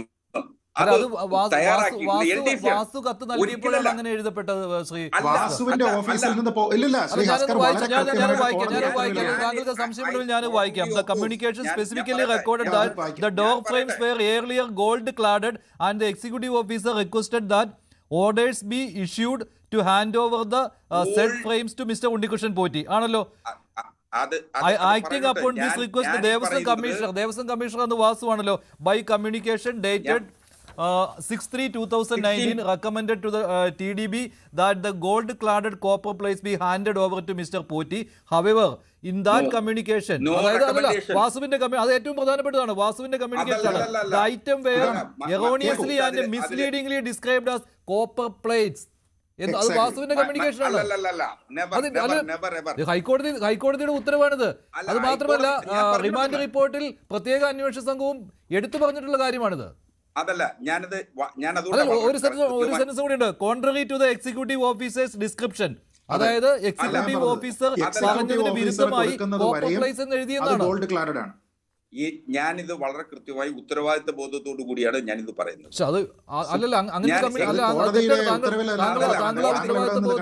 താങ്കൾക്ക് കിട്ടിയത് തെറ്റായ ഇൻഫർമേഷന്റെ അടിസ്ഥാനത്തിലാണ്. ഒരു ഇൻഫർമേഷൻ അല്ല, ഫാക്സിന്റെ അടിസ്ഥാനത്തിലാണ് ഞാനിത് പറയുന്നത്. 16/2/2019 ഫാക്ട് എന്ന് പറഞ്ഞു കഴിഞ്ഞാൽ ഈ രേഖയാണ്. താങ്കൾ ആ രേഖ നേരിട്ട് കണ്ടു എന്നാണ് പറയുന്നത്. ഞാൻ 16/2/2019 എക്സിക്യൂട്ടീവ് ഓഫീസർ നൽകിയിട്ടുള്ള ശുപാർശയിൽ പഴയ മുൻപ് സ്വർണം പൂശിയ ചെമ്പുപാളികൾ എന്നതാണ് എഴുതിയിരിക്കുന്നത്. പക്ഷേ ഇവിടെ എത്തിയപ്പോൾ ചെമ്പുപാളികളായിരുന്നേ. വാസുവിന്റെ കത്തിൽ ചെമ്പുപാളികൾ മാത്രമായി, സ്വർണ്ണമില്ല. അത് കൃത്യമായിട്ട് ഞാൻ വായിച്ചല്ലോ. അത് കോടതി പറഞ്ഞു എറോണിയസ്ലി ആൻഡ് മിസ്ലീഡിംഗ്ലി എന്ന് പറഞ്ഞാൽ തെറ്റിദ്ധരിപ്പിക്കുന്ന രീതിയിലാണ് തെറ്റായ രീതിയിൽ രേഖപ്പെടുത്തിയതെന്ന്. അങ്ങനല്ല, നിങ്ങളൊരു വസ്തുതയെ തെറ്റിദ്ധരിപ്പിക്കുകയാണ്. ഞാനത് പറഞ്ഞു തീർന്നോട്ടെ. ആ. ഒന്ന്, ആ കത്ത് ആദ്യം പ്രോസസ് ചെയ്യുന്ന LDC ആണ്. ആ LDC പ്രോസസ് ചെയ്യുന്ന സമയത്ത് ആ കത്തിൽ മുൻപ് സ്വർണം പൂശിയത് എന്ന വാക്ക് മാറ്റിയതിനു ശേഷം ചെമ്പുപാളികൾ എന്ന് മാത്രം എഴുതി. ഈ കത്ത് അസിസ്റ്റന്റ് കമ്മീഷണർ വെരിഫൈ ചെയ്യുകയും അതുപോലെ ശേഷം ഡെപ്യൂട്ടി കമ്മീഷണർ പരിശോധിച്ചതിന് ശേഷമാണ് കമ്മീഷണറുടെ മുൻപിലെത്തുന്നത്. കമ്മീഷണർ അതിൽ ചെയ്ത ഒരേ ഒരു വരി മാത്രമാണ് അത് എഴുതിയിട്ടുള്ളത്. എന്താണെന്നറിയാമോ? ബോർഡ് തലത്തിൽ ചർച്ച ചെയ്ത് ഉചിതമായ തീരുമാനമെടുക്കുക. നാളെ ഇത് പൊതുസമൂഹം അറിയുന്നേ. ഇപ്പൊ തൽക്കാലം ഇതൊക്കെ ഇങ്ങനെ നിങ്ങൾ പറഞ്ഞു തെറ്റിദ്ധരിപ്പിച്ചു. പക്ഷെ നാളെ ഡിസിഷൻ അവസാനം 23/2019 ഡിസിഷൻ എടുത്തപ്പോൾ ആ അജണ്ടയാണ് ഇപ്പോൾ പുറത്തു വന്നിട്ടുള്ളത്. അല്ലല്ല, ഇപ്പോൾ റിമാൻഡ് റിപ്പോർട്ടിലുള്ളത് അവിടെ സ്വന്തം കൈപ്പടയിൽ എഴുതിയെന്നാണ്. ആരാണ് എഴുതിയത്? A. പത്മകുമാർ. ശരി, നമ്മൾ തന്ത്രിയിലേക്കാണ് വന്നത്. അല്ല, ഇവിടെ തന്ത്രിയുടെ പങ്കാളിത്തം എന്താണ്? തന്ത്രിയുടെ പങ്കാളിത്തം എന്താണ്? തന്ത്രിയുടെ പങ്കാളിത്തം എന്താണ്? ഞാൻ അതിലേക്ക് വരാം. അപ്പോ ഇതൊരു ഇൻഅഡ്വർട്ടന്റ് ഒമിഷനാണ്. അതല്ലെങ്കിൽ ബോധപൂർവമല്ലാത്ത ഒരു തെറ്റ്, ഒരു പിശക്. ബോധപൂർവമല്ലാത്ത ഒരു പിശകാണ് ഇക്കാര്യത്തിൽ വാസു സാറ് ഒരു കമ്മീഷണർ നിലയിൽ ചെയ്തത്. അപ്പോ സ്വാഭാവികമായും 18/5/2019 ശബരിമല സന്നിധാനത്ത് വെച്ച് തയ്യാറാക്കിയ മഹസറിൽ 10 സാക്ഷികൾ ഉൾപ്പെട്ടതിൽ തന്ത്രിയാണ് 1-ാം പേരുകാരനായിട്ട് ഒപ്പിട്ടിരിക്കുന്നത്. അങ്ങനെയെങ്കിൽ തന്ത്രി 1-ാം പേരുകാരനായി ഒപ്പിടുമ്പോൾ അതും ചെമ്പുപാളികൾ എന്നാണ് ആ മഹസറിൽ എഴുതിയിരിക്കുന്നത്. അങ്ങനെയെങ്കിൽ തന്ത്രി ഈ കേസിൽ നിശ്ചയമായും വാസു സാറും ഇപ്പോ പത്മകുമാർ സഖാവും അനുഭവിക്കുന്ന അതേ കുറ്റാരോപണത്തിന്റെ മുൾമുനയിലേക്ക് തന്ത്രിയും വരുന്നു. നോക്കൂ, ഇല്ലല്ല, പ്രശ്നമുണ്ട്. അതായത് തന്ത്രി അവിടുത്തെ ഒരു ഡിസിഷൻ മേക്കറേ അല്ല. തന്ത്രിയോ മേൽശാന്തിയോ അവിടുത്തെ ഡിസിഷൻ മേക്കറേ അല്ല. ഡിസിഷൻ മേക്കറായിട്ടുള്ള ആൾക്കാരല്ലേ. ഇപ്പോ സാക്ഷിയായിട്ട് ഒപ്പിട്ടു എന്നതിന്റെ പേരിലാണോ ഈ പ്രശ്നം? സാക്ഷിയായിട്ട് പേരിട്ട് ഒപ്പിടുമ്പോൾ അത് തയ്യാറാക്കുന്നത് ആരാണ്? ഇത് കോപ്പർ പ്ലേറ്റുകളാണ് എന്ന രീതിയിലത്തേക്ക് ഇത് തയ്യാറാക്കുന്ന ആൾക്കാരാരാണ്? നോക്കൂ, താങ്കൾ പറയുന്നത് ഒരു ഫോം ഉണ്ടാക്കി അതിൽ 10 പേരിൽ ഒരാളായിട്ട് ഒപ്പിടുന്ന തന്ത്രിക്കാണ് ഇതിന്റെ ഉത്തരവാദിത്തം. മറിച്ച് വാസുവിന്റെ ഓഫീസിൽ നിന്ന് പോയിരിക്കുന്ന കാര്യത്തിന് വാസുവിന് ഉത്തരവാദിത്തമില്ല. ഇത് രണ്ടും തമ്മിൽ എങ്ങനെയാ ശ്രീ ഹസ്കർ അത് മാച്ച് ആവുന്നത്? ശ്രീ ഹസ്കർ, എനിക്കത് മനസ്സിലാകുന്നില്ല. ഞാൻ പറഞ്ഞത് സാക്ഷി എന്ന രീതിയിൽ വെച്ചാൽ ശരി, തന്ത്രിയുടെ ഇൻവോൾവ്മെന്റ് എന്താണ്? ഞാൻ മുരാരി ബാബുവിന്റെ ഇൻവോൾവ്മെന്റ് താങ്കൾക്ക് പറഞ്ഞു തരാം. മുരാരി ബാബു ആണ് ഇത് എഴുതി ചേർത്തിരിക്കുന്നത്. KS ബൈജുവിന്റെ ഇൻവോൾവ്മെന്റ് എനിക്ക് പറഞ്ഞു തരാൻ കഴിയും, തിരുവാഭരണം കമ്മീഷണർ എന്ന നിലയ്ക്ക്. സുധീഷ് കുമാറിന്റെ ഇൻവോൾവ്മെന്റ് എനിക്ക് പറഞ്ഞു തരാൻ കഴിയും. ഇവരെല്ലാവരും ഈ ഡ്യൂ പ്രോസസ്സിലുള്ള ആൾക്കാരാണ്. തന്ത്രി എന്താ ചെയ്തത്? സാക്ഷിയായിട്ട് ഒപ്പിട്ടതോ? സാക്ഷിയായിട്ട് വാച്ചർമാർ ഒപ്പിട്ടിട്ടുണ്ട്. പ്രതിയാണോ? സാക്ഷിയായിട്ട് അവിടെ നിന്ന് ഇളക്കി കൊണ്ടുപോകുന്ന സമയത്ത് വാച്ചർമാർ ഒപ്പിട്ടിട്ടുണ്ട്. പ്രതിയാണോ? അല്ല, ഞാൻ ചോദിക്കുന്നത് അവര് പ്രതിയാണോ? സാക്ഷി എന്ന് പറയുന്നത് നിങ്ങൾ ഇവിടെ നിന്ന് ഈ സാധനം ഇളക്കിക്കൊണ്ട് പോകുമ്പോ നിങ്ങൾ അതിന്റെ you are a party, you are a witness to it. അതിനാണ് നിങ്ങൾ ഇവിടെ ഒപ്പിടുന്നത്. അതല്ലാതെ ഇത് മുഴുവനും ചെമ്പുപാളികളാണ്, ഞാനിത് ആ ചെമ്പുപാളികൾ കണ്ടു എടുത്തുകൊണ്ട് പോകുന്നത് എന്നൊന്നും പറഞ്ഞിട്ടല്ല ഇത് ഒപ്പിടുന്നത്. ഇത് ഒരു മഹസർ തയ്യാറാക്കുന്ന എന്തിനാ? എന്താ എന്റെ പർപ്പസ്? എന്റെ ശ്രീ ഹസ്കർ, അങ്ങനെയാണെങ്കിൽ താങ്കൾ സ്വയം കുഴിവെട്ടുകയാണ്. തിരിച്ച് ഈ പാളി ഇവിടെ കൊണ്ടുവരുന്ന സമയത്ത് വെയിറ്റ് നോക്കി ഈ മഹസറിൽ എഴുതാൻ എന്താ? അല്ല, 38 കിലോ കുറവായിരുന്നു എന്നുള്ളത് ഈ മഹസറിൽ എഴുതാൻ എന്താ?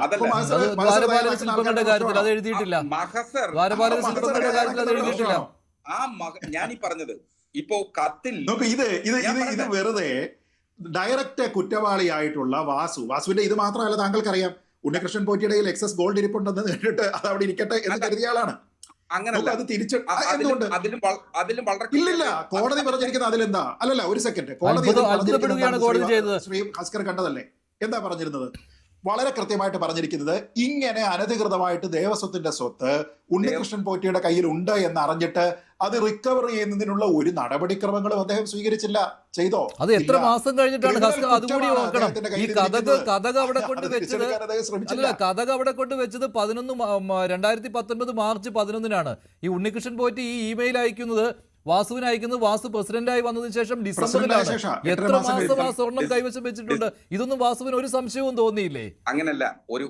നിങ്ങൾ അതിന്റെ ഒന്നാമത്തെ സംഭവത്തിൽ പറയുന്നത് വളരെ കൃത്യമായിട്ട് ഈ പറയുന്ന മുൻപ് സ്വർണം പൂശിയ ചെമ്പുപാളികളായി മാറ്റി എഴുതപ്പെട്ടതിൽ കുറ്റാരോപിതനായി നിലനിൽക്കുന്ന വാസു സാറിന് എതിരെ കുറ്റം നിൽക്കുന്നുവെങ്കിൽ 18/5/2019 നിങ്ങൾ പറയുന്ന മഹസറിലെ സാക്ഷി ഗോൾഡ് സ്മിത്ത് അടക്കം സാന്നിധ്യത്തിൽ ചെമ്പുപാളികൾ എന്നെഴുതിയ ആ മഹസർ തയ്യാറാക്കുമ്പോൾ നിശ്ചയമായും ആ മഹസറിലെ 1-ാം സാക്ഷിയായിട്ടുള്ള തന്ത്രിയും കുറ്റാരോപണത്തിന്റെ സംശയത്തിന്റെ നിഴലിലേക്ക് വരും. ഒന്ന് നിന്നോട്ടെ. രണ്ട്, ഈ ഉണ്ണികൃഷ്ണൻ പോറ്റിയുടെ വിവിധ പൂജകൾക്ക് നേതൃത്വം നൽകുന്നതിനു വേണ്ടി ഈ തന്ത്രി പല സ്ഥലത്തും പോയതായി മാധ്യമങ്ങൾ ഇപ്പോൾ റിപ്പോർട്ട് ചെയ്തിട്ടുണ്ട്. അപ്പോ ആ അർത്ഥത്തിലുള്ള ബന്ധവും ഇക്കാര്യത്തിൽ വരും. ശ്രീജിത്ത്, അങ്ങനെയുണ്ട് കേട്ടോ, തന്ത്രിക്കെതിരെ വലിയ രീതിയിലുള്ള കാര്യങ്ങൾ വരുന്നുണ്ട് കേട്ടോ, ഉണ്ണികൃഷ്ണൻ പോറ്റിയുമായി അടുത്ത ബന്ധമാണെന്ന്. നോക്കൂ, ഒരു സെക്കൻഡ്. ഉണ്ണികൃഷ്ണൻ പോറ്റി അവിടെ നേരത്തെ തന്നെ അവിടെ വരുന്നയാളാണ്. ഉണ്ണികൃഷ്ണൻ പോറ്റി അവിടുത്തെ പല കാര്യങ്ങളും ചെയ്യുന്നയാളാണ്. തന്ത്രിയെ ഒരു പൂജയ്ക്ക് വേണ്ടി പൈസ കൊടുത്തിട്ട് നിങ്ങൾ വിളിച്ചു കഴിഞ്ഞാൽ തന്ത്രിക്ക് ഡേറ്റ് ഉണ്ടെങ്കിൽ, സൗകര്യം ഉണ്ടെങ്കിൽ തന്ത്രി അതിൽ വരും. അതുകൊണ്ട് നിങ്ങൾ ഈ നെക്സസ് ആണ് പറയുന്നതെന്ന് വെച്ച് കഴിഞ്ഞാൽ ഇപ്പൊ ഉണ്ണികൃഷ്ണൻ പോറ്റിയും കടകംപള്ളി സുരേന്ദ്രനും കൂടി ഇരിക്കുന്ന ഫോട്ടോ എടുത്ത് കാണിച്ചിട്ട് ഇവർ തമ്മിൽ നേരത്തെ നെക്സസ് ഉണ്ട് എന്ന് പറഞ്ഞാൽ ശ്രീ ഭാസ്കർ വിശ്വസിക്കൂ? അല്ല, അവിടെ അപ്പൊ ഒരു പൂജയ്ക്ക് വേണ്ടി ഒരാൾ അവിടെ പോവുകയാണെങ്കിൽ തന്ത്രിമാര് പോകും. അതൊക്കെ വെറും ഒടുക്ക് ന്യായമാണ്. അതല്ല, ആ ആനുകൂല്യം നിങ്ങൾ കടകംപള്ളി സുരേന്ദ്രൻ നൽകുന്നില്ല. കടകംപള്ളി സുരേന്ദ്രൻ ആനുകൂല്യം കൊടുത്തിട്ടല്ലേ ഞാൻ സംസാരിച്ചത്.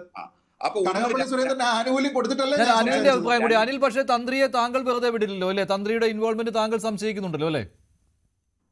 തീർച്ചയായിട്ടും ഈ കേസിൽ തന്ത്രിയാണെങ്കിലും മന്ത്രിയാണെങ്കിലും ഏതെങ്കിലും തരത്തിലുള്ള കുറ്റം ചെയ്തിട്ടുണ്ടെങ്കിൽ അവരിലേക്കും അന്വേഷണം എത്തണമെന്നും അവരിതിനകത്ത് ഏതെങ്കിലും തരത്തിൽ പ്രതിസ്ഥാനത്തേക്ക് വരികയാണെങ്കിൽ അവരതിനെ നേരിടണമെന്ന് തന്നെയാണ് ഞങ്ങളുടെ അഭിപ്രായം. പക്ഷെ മതസാക്ഷിയായിട്ട് തന്ത്രി വന്നതിൽ താങ്കൾ തന്ത്രിയെ കുറ്റപ്പെടുത്തുന്നുണ്ടോ? അതുകൊണ്ട് തന്ത്രിയും അന്വേഷണത്തിന്റെ പരിധിയിൽ വരണമെന്ന് തന്ത്രിയുടെ ഭാഗത്ത് ഏതെങ്കിലും തരത്തിലുള്ള അനാസ്ഥ സ്പെഷ്യൽ ഇൻവെസ്റ്റിഗേഷൻ ടീമിന് ബോധ്യപ്പെടുകയാണ് എന്നുണ്ടെങ്കിൽ അദ്ദേഹത്തിലേക്കും അന്വേഷണം എത്തണമെന്ന് തന്നെയാണ് ഞാൻ പറയുന്നത്. അതെല്ലാവരുടെയും കാര്യത്തിൽ അങ്ങനെയാണല്ലോ. അതിപ്പോ കടകംപള്ളിയുടെ കാര്യത്തിലാണെങ്കിലും അങ്ങനെയാണ്. അങ്ങനെ കണ്ടെത്തിയാൽ അന്വേഷണം വരട്ടെ.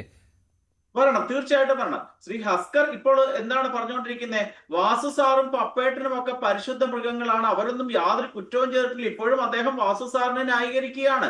നമ്മൾ ശ്രദ്ധിക്കണം. ഇതിന്റെ അന്വേഷണം തീർച്ചയായിട്ടും, എനിക്ക് 2 മിനിറ്റ് സമയം തരണം. ഇതിന്റെ അന്വേഷണം തീർച്ചയായിട്ടും കടകംപള്ളി സുരേന്ദ്രനിലേക്ക് ചെന്നെത്തുക തന്നെ വേണം. കാരണം അദ്ദേഹത്തിന്റെ പൂർവ്വകാല ചെയ്തികളും അദ്ദേഹത്തിന്റെ സ്വഭാവ സവിശേഷതകളും ഒക്കെ തന്നെ അദ്ദേഹത്തിന്റെ രാഷ്ട്രീയ ജീവിതം പഠിക്കുന്ന ഏതൊരു വ്യക്തിക്കും മനസ്സിലാക്കാൻ സാധിക്കുന്നതാണ്. നമ്മൾ ശ്രദ്ധിക്കുക, അദ്ദേഹം CPM-ന്റെ തിരുവനന്തപുരം ജില്ലയുടെ നേതാവായിരുന്ന കാലഘട്ടത്തിലാണ് കേരളത്തിനെ ഏറ്റവും കൂടുതൽ ഞെട്ടിച്ച ഒരു വിഷമദ്യ ദുരന്തമുണ്ടായി. ശ്രീ മണിച്ചൻ പ്രതിയായിട്ടുള്ള കേസ്, കല്ലുവാതുക്കൽ വിഷമദ്യ ദുരന്തം. ആ കേസിനകത്ത് അദ്ദേഹത്തിന്റെ മണിച്ചിൽ നിന്ന് പിടിച്ചെടുത്തിട്ടുള്ള ഡയറിക്കകത്തെ ആദ്യത്തെ പേരുകാരിൽ ഒരാളായിരുന്നു ശ്രീ കടകംപള്ളി സുരേന്ദ്രൻ. അദ്ദേഹത്തിന് പണത്തിനോട് ആക്രാന്തമുള്ള വ്യക്തിയാണെന്നുള്ളതിന്റെ പ്രകടമായ തെളിവാണത്. അതേപോലെ തന്നെ അടുത്ത കാലത്ത് സ്വപ്ന സുരേഷ് പറഞ്ഞിട്ടുണ്ട്, വീട്ടിൽ കയറ്റാൻ കൊള്ളാത്തവനാണ് കടകംപള്ളി സുരേന്ദ്രൻ എന്ന്. അതിനെ കനകവും കാമിനിയും അദ്ദേഹത്തിന്റെ വീക്ക്നെസ് ആയ സാഹചര്യത്തിൽ ഇത്തരത്തിൽ ശബരിമലയിലെ മോഷണത്തിന് വേണ്ടിയിട്ടുള്ള പൂർണ്ണമായ ഉത്തരവാദിത്തം ദൈവതുല്യനായിട്ടുള്ള കടകംപള്ളി സുരേന്ദ്രൻ പത്മകുമാറിന് ഒരുക്കി കൊടുത്തിട്ടുണ്ട് എന്നുള്ളത് വാസ്തവമായിട്ടുള്ള വസ്തുത തന്നെയാണ്.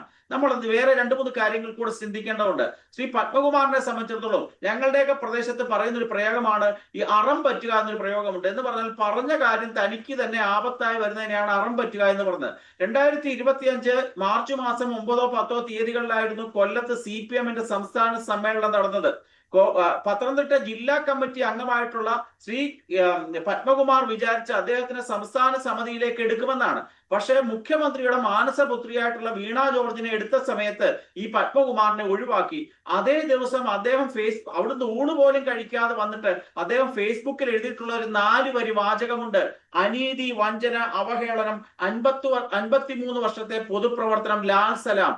ഇതാണ് അദ്ദേഹത്തിന് സംഭവിച്ചിരിക്കുന്നത്. ശബരിമലയെ മുച്ചൂടും കൊള്ളയടിക്കുന്നതിന് നേതൃത്വം കൊടുത്തിട്ടുള്ള, ശബരിമലയിൽ വഞ്ചന കാണിച്ചിട്ടുള്ള, ശബരിമലയിൽ തനിക്ക് കിട്ടിയ സ്ഥാനത്തോട് അനീതിയോടുകൂടി പെരുമാറിയിട്ടുള്ള ഈ വ്യക്തിക്ക് അറം പറ്റുന്ന സാഹചര്യം തന്നെയാണ് ശബരിമല സൃഷ്ടിച്ചത്. നമ്മൾ ശ്രദ്ധിക്കുക, ഇരുവള്ളത്തിലും കാലുവെക്കുന്ന ഒരു വ്യക്തിയായിരുന്നു പത്മകുമാർ. അശ്രദ്ധ എന്ന് പറഞ്ഞുകൊണ്ടാണ് ഹസ്കർ അതിനെ ന്യായീകരിക്കുന്നത്. അശ്രദ്ധ പറ്റി, അതൊരു ക്ലറിക്കൽ മിസ്റ്റേക്ക് എന്ന രീതിയിലാണ്. ക്ലറിക്കൽ മിസ്റ്റേക്ക് അദ്ദേഹത്തിന് അതിനപ്പുറം നമ്മൾ ശ്രദ്ധിക്കേണ്ട കാര്യം, 2019 സ്ത്രീ പ്രവേശന സമയത്ത് ഇവിടുത്തെ ഭക്തജനങ്ങൾ കരഞ്ഞപ്പോൾ ചിരിച്ചവരാണ് പത്മകുമാറും കടകംപള്ളി സുരേന്ദ്രനും. ഇന്ന് അവർ കരയുമ്പോൾ ഇവിടുത്തെ ഭക്തജനങ്ങൾ ചിരിക്കുന്നു. ഇതൊക്കെ അയ്യപ്പൻ ഉണ്ടാക്കുന്നുണ്ട് ഓരോരോ സംഭവങ്ങൾ തന്നെയാണ്. അതുകൊണ്ട് ഇതിന്റെ അന്വേഷണം ദൈവതുല്യരായിട്ടുള്ള പത്മകുമാറിന്റെ ദൈവതുല്യരെന്ന് അദ്ദേഹം തന്നെ വിശേഷിപ്പിച്ചിട്ടുള്ള, അദ്ദേഹം ഈ കേസിന്റെ തുടക്കം തൊട്ട് പറഞ്ഞിട്ടുള്ള ചില കാര്യങ്ങൾ മഞ്ജുഷ നോക്കണം. എന്താണ് അദ്ദേഹം ആദ്യം പറഞ്ഞത്? ശ്രീകോവിൽ നിന്ന് ഇളകിയത് സ്വർണം പൊതിഞ്ഞ പാളികളല്ല, അത് ചെമ്പാണെന്ന് ഏറ്റവും ആദ്യം പറഞ്ഞ വ്യക്തി പത്മകുമാറാണ്. രണ്ടാമത് അദ്ദേഹം എന്താണ് പറഞ്ഞത്? ഉണ്ണികൃഷ്ണൻ പോറ്റി എന്ന് പറയുന്ന വ്യക്തിയെ അവിടെ കൊണ്ടുവന്നത് ഞാനൊന്നുമല്ല, ഞാൻ വരുന്നതിന് മുമ്പ് തന്നെ അദ്ദേഹം അവിടെ ഉണ്ട്, അദ്ദേഹത്തിനെ അവിടെ കടത്തി വിട്ടത് ആരാണെന്ന് അന്വേഷിക്കണമെന്നാണ് പറഞ്ഞത്. പിന്നെ അദ്ദേഹം പറഞ്ഞ എന്താണ്? എന്റെ നെഞ്ചത്തോട്ട് എല്ലാവരും കയറേണ്ടതില്ല, ബാക്കി പലരുടെയും നെഞ്ചത്ത് കയറാൻ സാധ്യതയുണ്ട് എന്ന് അദ്ദേഹം പറഞ്ഞു. ഇതെല്ലാം കൂടെ കൂട്ടി വായിക്കുമ്പോൾ നമുക്ക് മനസ്സിലാക്കുന്ന ഒരു കാര്യം, പത്മകുമാർ തീർച്ചയായിട്ടും ഈ കേസിൽ വാ തുറക്കുകയും മനസ്സ് തുറക്കുകയും ചെയ്താൽ ഇത് കടകംപള്ളി സുരേന്ദ്രനിൽ മാത്രം അവസാനിക്കില്ല. അടുത്ത പടി, ശബരിമലയിൽ ഓരോരോ പടികളുണ്ടല്ലോ, അതേപോലെ തന്നെ ഈ ഓരോരോ പടികൾ കൂടി അന്വേഷണം പോകുമ്പോൾ ഈ പടിയുടെ ഏറ്റവും അവസാനത്തെ പടി കേരളത്തിലെ AKG സെന്റർ തന്നെയായിരിക്കും. പത്മകുമാർ ഓരോ തവണയും പറഞ്ഞത് ഇത്തരം ന്യായീകരണങ്ങളായിരുന്നു. അതിൽ ഒരു തവണ അദ്ദേഹം പറഞ്ഞത് ദൈവതുല്യനായി കരുതിയിരുന്നയാൾ ചതിച്ചു എന്നുള്ളതാണ്. അപ്പോൾ അതാണിപ്പോൾ ചർച്ചാ വിഷയമാകുന്നത്. അത് തന്ത്രിയോ മന്ത്രിയോ എന്നുള്ളതാണ്. അതെ, അത് തന്നെയാണ് ഞാൻ പറഞ്ഞത്. AKG സെന്ററിന്റെ പരിശോധിക്കുകയാണെങ്കിൽ ശബരിമലയിൽ ഇളക്കി മാറ്റിയിട്ടുള്ള കട്ടളവാതിലുകൾ തന്നെയായിരിക്കാം AKG സെന്റർ പുതിയതായിട്ട് പണിഞ്ഞപ്പോൾ അവിടെ ഉപയോഗിച്ചിട്ടുള്ള ഒരു ഫോറൻസിക് നടത്തേണ്ടതുണ്ട്. മഞ്ജുഷ സഖാവ് പത്മകുമാറിനെ സംബന്ധിച്ചിടത്തോളം പാർട്ടിക്ക് വളരെ കൃത്യമായി അദ്ദേഹത്തിന്റെ മുൻകാല പ്രവൃത്തികളെ ബോധ്യമുള്ളതാണ്. അദ്ദേഹത്തെ അറിയുന്ന ആളുകൾക്ക് അദ്ദേഹത്തെ കുറിച്ച് വളരെ കൃത്യമായിട്ട് അറിയാം. അതുകൊണ്ടാണ് അദ്ദേഹത്തെ സംബന്ധിച്ചിടത്തോളം ഇത്തരം ഒരു അഴിമതിയുടെ അല്ലെങ്കിൽ ഏതെങ്കിലും ഒരു തരത്തിലുള്ള ഗൂഢാലോചനയിലൂടെ ഏതെങ്കിലും അഴിമതി നടത്തുന്ന ഒരു വ്യക്തിയല്ല എന്ന ബോധ്യത്തിന്റെ കൂടി അടിസ്ഥാനത്തിലാണ് നിശ്ചയമായും പാർട്ടി ഇപ്പോൾ ഒരു നിലപാടെടുത്തിരിക്കുന്നത്. ഇപ്പൊ കുറ്റാരോപിതൻ മാത്രമാണ്, അന്വേഷണം നടക്കട്ടെ, അന്വേഷണത്തിനൊടുവിൽ വരുന്ന ഇതിൽ വളരെ കൃത്യമായുണ്ട്. അദ്ദേഹത്തിന് ഒരു പിശക് പറ്റി, ജാഗ്രത കുറവുണ്ട് ഉണ്ടായിട്ടുണ്ട്. സ്വർണ്ണപ്പാളികൾ വീണ്ടും താങ്കൾ ജാഗ്രതക്കുറവിലേക്ക് വരികയാണ്. വീണ്ടും ജാഗ്രതക്കുറവിലേക്ക് വരികയാണ്. ന്യായീകരണം പറഞ്ഞോളൂ, അത് പൊതുസമൂഹത്തിന് സ്വീകരിക്കത്തക്ക ഒരു ന്യായീകരണം.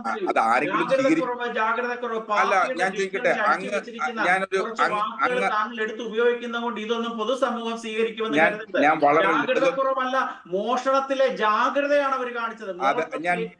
ജാഗ്രതയോടുകൂടി മോഷണം നടത്തിയത്. ഇതൊന്നും ഇവർക്ക് അറിയാൻ പാടില്ലാത്തതാണോ? അല്ല, സന്നിധാനത്ത് നിന്ന് അമൂല്യമായ വസ്തുക്കൾ വെളിയിലേക്ക് കൊണ്ടുപോകരുത് എന്ന് അറിയാൻ പാടില്ലാത്തവരാണോ പത്മകുമാറും വാസുവും ഒക്കെ? അങ്ങനെയല്ല, നിശ്ചയമായും തിരുവിതാംകൂർ ദേവസ്വം അതും ജാഗ്രത കുറവാണ് താങ്കൾ പറയുമ്പോൾ. അല്ല, ഒരു തരത്തിൽ അത് കൊണ്ടുപോകാൻ പാടില്ലായിരുന്നു. ഏതെങ്കിലും തിരുവിതാംകൂർ സന്നിധാനത്ത് നിന്ന് ഏതെങ്കിലും സാധനം പുറത്തേക്ക് കൊണ്ടുപോകണം നിശ്ചയമായും ബഹുമാനപ്പെട്ട ഹൈക്കോടതിയുടെ ഡിവിഷൻ ബെഞ്ചിന്റെ അനുമതി വാങ്ങണം എന്നുള്ളത് വളരെ കൃത്യമായ വിവരം തന്നെയാണ്, തീരുമാനം തന്നെയാണ്. നിശ്ചയമായും അതിൽ പിശക് പറ്റില്ല. അതുപോലും ഹൈക്കോടതി ഒരു ഘട്ടത്തിൽ ആ കാര്യങ്ങൾ പോലും മാപ്പ് നൽകുന്നതിന് ഹൈക്കോടതി തയ്യാറായിട്ടില്ല. അത് വെറുതെയാണ് കേട്ടോ. അങ്ങനെ മാപ്പ് നൽകിയിട്ടൊന്നുമില്ല. ഹൈക്കോടതിയുടെ സെപ്റ്റംബർ മുതലുള്ള ഉത്തരവുകൾ വായിച്ചു നോക്കിയാൽ അങ്ങനെ മാപ്പൊന്നുമില്ല. അല്ലല്ല, ഹൈക്കോടതി അത്ഭുതത്തോടെ കാണുകയും ഇത് 2019 കൊള്ള മറച്ചു വെക്കുന്നതിന് വേണ്ടി 2025 നടത്തിയ ഒരു പ്രവൃത്തി അത് 2024 തുടർന്നു. അത് 2025 അവസാനിച്ചു സെപ്റ്റംബറിൽ. അങ്ങനെയാണ് ഹൈക്കോടതി പറഞ്ഞത്. അതായത് കഴിഞ്ഞ ഭരണസമിതിയിലെ പ്രശാന്തിലേക്കും സംശയത്തിന്റെ മുന നീണ്ടിരുന്നു ഹൈക്കോടതിയുടെ അവസാന ഉത്തരവുകളിൽ. അല്ല, നിശ്ചയമായും അക്കാര്യത്തിൽ ഹൈക്കോടതിയിൽ ദേവസ്വം ബോർഡിന്റെ സ്റ്റാൻഡിംഗ് കൗൺസിൽ ഇക്കാര്യം വാദം പറയുന്ന ഘട്ടത്തിൽ ഇങ്ങനെ ഒരു പിശക് പറ്റിയിട്ടുണ്ട്.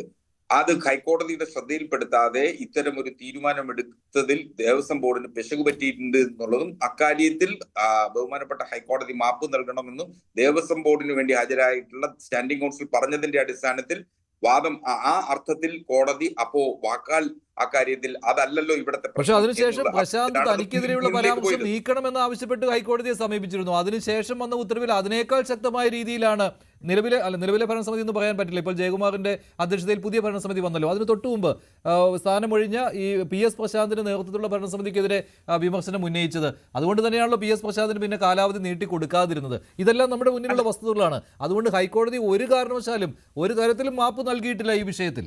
ഹൈക്കോടതി ഇടപെടൽ ഒന്നുകൊണ്ട് മാത്രമാണ് ഈ അന്വേഷണം മുന്നോട്ട് പോകുന്നത്.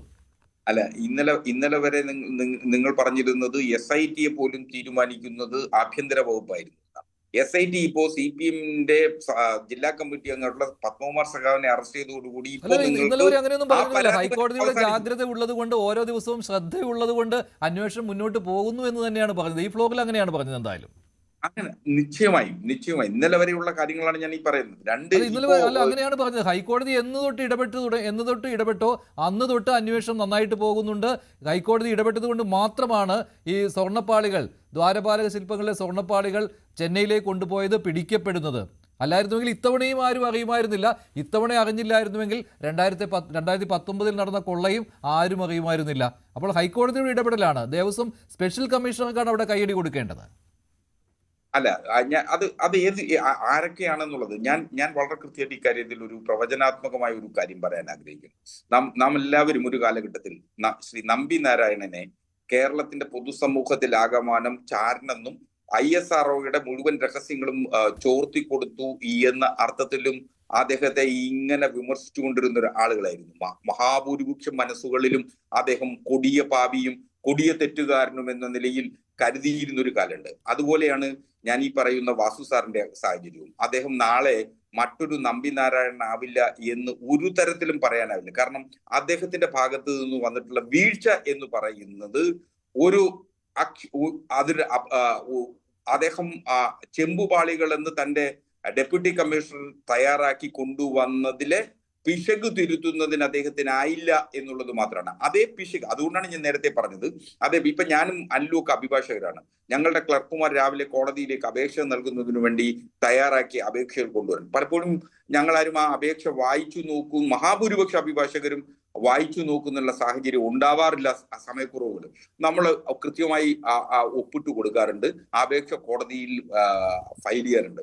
അപ്പൊ ആ ഘട്ടത്തിൽ ആ അപേക്ഷയിൽ എന്തെങ്കിലും പിശകുകൾ വന്നാൽ അതിന്റെ പൂർണ്ണ ഉത്തരവാദിത്വം നിശ്ചയമായും ഞങ്ങൾ അഭിഭാഷകർ എന്ന നിലയിൽ, ഒപ്പിട്ട ആളുകൾ എന്ന നിലയിൽ ഞങ്ങൾക്ക് തന്നെയാണ്. പക്ഷെ അതിൽ ഏതെങ്കിലും പിശക് വന്നതിന്റെ പേരിൽ ഒരു അന്വേഷണം നടക്കുന്ന ഒരു ഘട്ടത്തിൽ നിശ്ചയമായും അതിൽ വന്നിട്ടുള്ള സാഹചര്യം അങ്ങനെ പിശകായിട്ട് കണക്കാക്കാൻ പറ്റുമോ? ശബരിമലയിലെ അമൂല്യമായ വസ്തുക്കൾ വെളിയിലേക്ക് കൊടുത്തുവിടുന്ന ഒരു കാര്യമാണ്.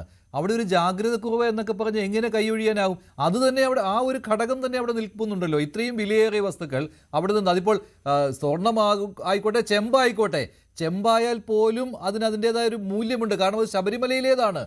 ഈ ചെമ്പാണെങ്കിൽ പോലും അത് വാങ്ങി സ്വന്തം വീട്ടിൽ വെച്ച് പൂജിക്കുവാനായിട്ട് വിശ്വാസികൾ തയ്യാറായി നിൽക്കുന്നുണ്ട് വെളിയിൽ. അങ്ങനെയും കാണാമല്ലോ. അതുകൊണ്ടാണല്ലോ ഈ സ്വർണ്ണപ്പാളികൾ തിരിച്ചിങ്ങോട്ട് ശബരിമലയിലേക്ക് ജാഥയായി കൊണ്ടുവന്നപ്പോൾ അതൊരു യാത്ര പോലെ സംഘടിപ്പിച്ച് വിവിധ വീടുകളിൽ പൂജകൾക്കായി ഇറക്കി പ്രതിഷ്ഠ നടത്തിയ ആ സമയത്ത് ജയറാമിൻ്റെ വീട്ടിൽ പോലും അങ്ങനെ സംഭവിച്ചു. അപ്പോൾ ശബരിമലയിലെ വസ്തുക്കൾ സ്വന്തം വീടുകളിൽ സ്വീകരിക്കാൻ തയ്യാറായി നിൽക്കുന്ന ഒരു വലിയ കൂട്ടം വിശ്വാസികൾ വെളിയിലുണ്ട്. അപ്പോൾ അവരെ ഉദ്ദേശിച്ചു കൂടി ഒരു വിൽപ്പനയ്ക്ക് വേണ്ടി കൊണ്ടുപോകുന്നതാണ് എന്ന് തന്നെ പറയാം നമുക്കിത്. ഹൈക്കോടതിയും അങ്ങനെയാണല്ലോ പറഞ്ഞിരിക്കുന്നത്. അമൂല്യമായ വസ്തുക്കൾ എവിടെയാണ്? അത് ഏതെങ്കിലും വലിയ ബിസിനസ്സുകാരൻ്റെ വീട്ടിലാണോ, പണക്കാരൻ്റെ വീട്ടിലാണോ എന്നുള്ള സംശയം ഹൈക്കോടതി പോലും ചോദിച്ചതാണ്. അപ്പോൾ അത് ചെമ്പായിക്കോട്ടെ, അങ്ങനെ കൊടുത്തു വിടാമോ? ഇല്ലല്ലോ. അല്ല, നിശ്ചയമായും അമൂല്യങ്ങളിൽ അമൂല്യമാണെന്ന ശബരിമലയുടെ ഓരോ മൺതരികൾ പോലും. അപ്പോ നിശ്ചയമായും അത് ചെയ്യാൻ പാടില്ലാത്തത് സംഭവിച്ചിട്ടുണ്ട് എന്നുള്ളത് തന്നെയാണ്. അപ്പോൾ അത് ക്ലറിക്കൽ മിസ്റ്റേക്ക് അല്ല, ക്ലറിക്കൽ മിസ്റ്റേക്ക് അല്ല, അത് ആലോചിച്ച് ഉറപ്പിച്ചെടുത്ത തീരുമാനമായിട്ട് കണക്കാക്കാൻ പറ്റുകയുള്ളൂ. അഡ്വക്കേറ്റ് BN ഹസ്കർ, അതിനെ താങ്കൾ നിസാരവൽക്കരിക്കരുത്. അങ്ങനല്ല മഞ്ജുഷി, ഇതിലിപ്പോ ദേവസ്വം കമ്മീഷണർ എന്ന നിലയിലും മുൻ പ്രസിഡന്റ് എന്ന നിലയിലും വാസു സാറിനോ അല്ലെങ്കിൽ സഖാവ് പത്മകുമാറിനോ വന്നിട്ടുള്ള പിശകുകൾ എന്ന് പറയുന്നത് ഞാൻ വളരെ നിശ്ചയമായും വളരെ ആധികാരികതയോടും ഉത്തരവാദിത്ത ബോധത്തോടു കൂടിയാണ് പറയുന്നത്.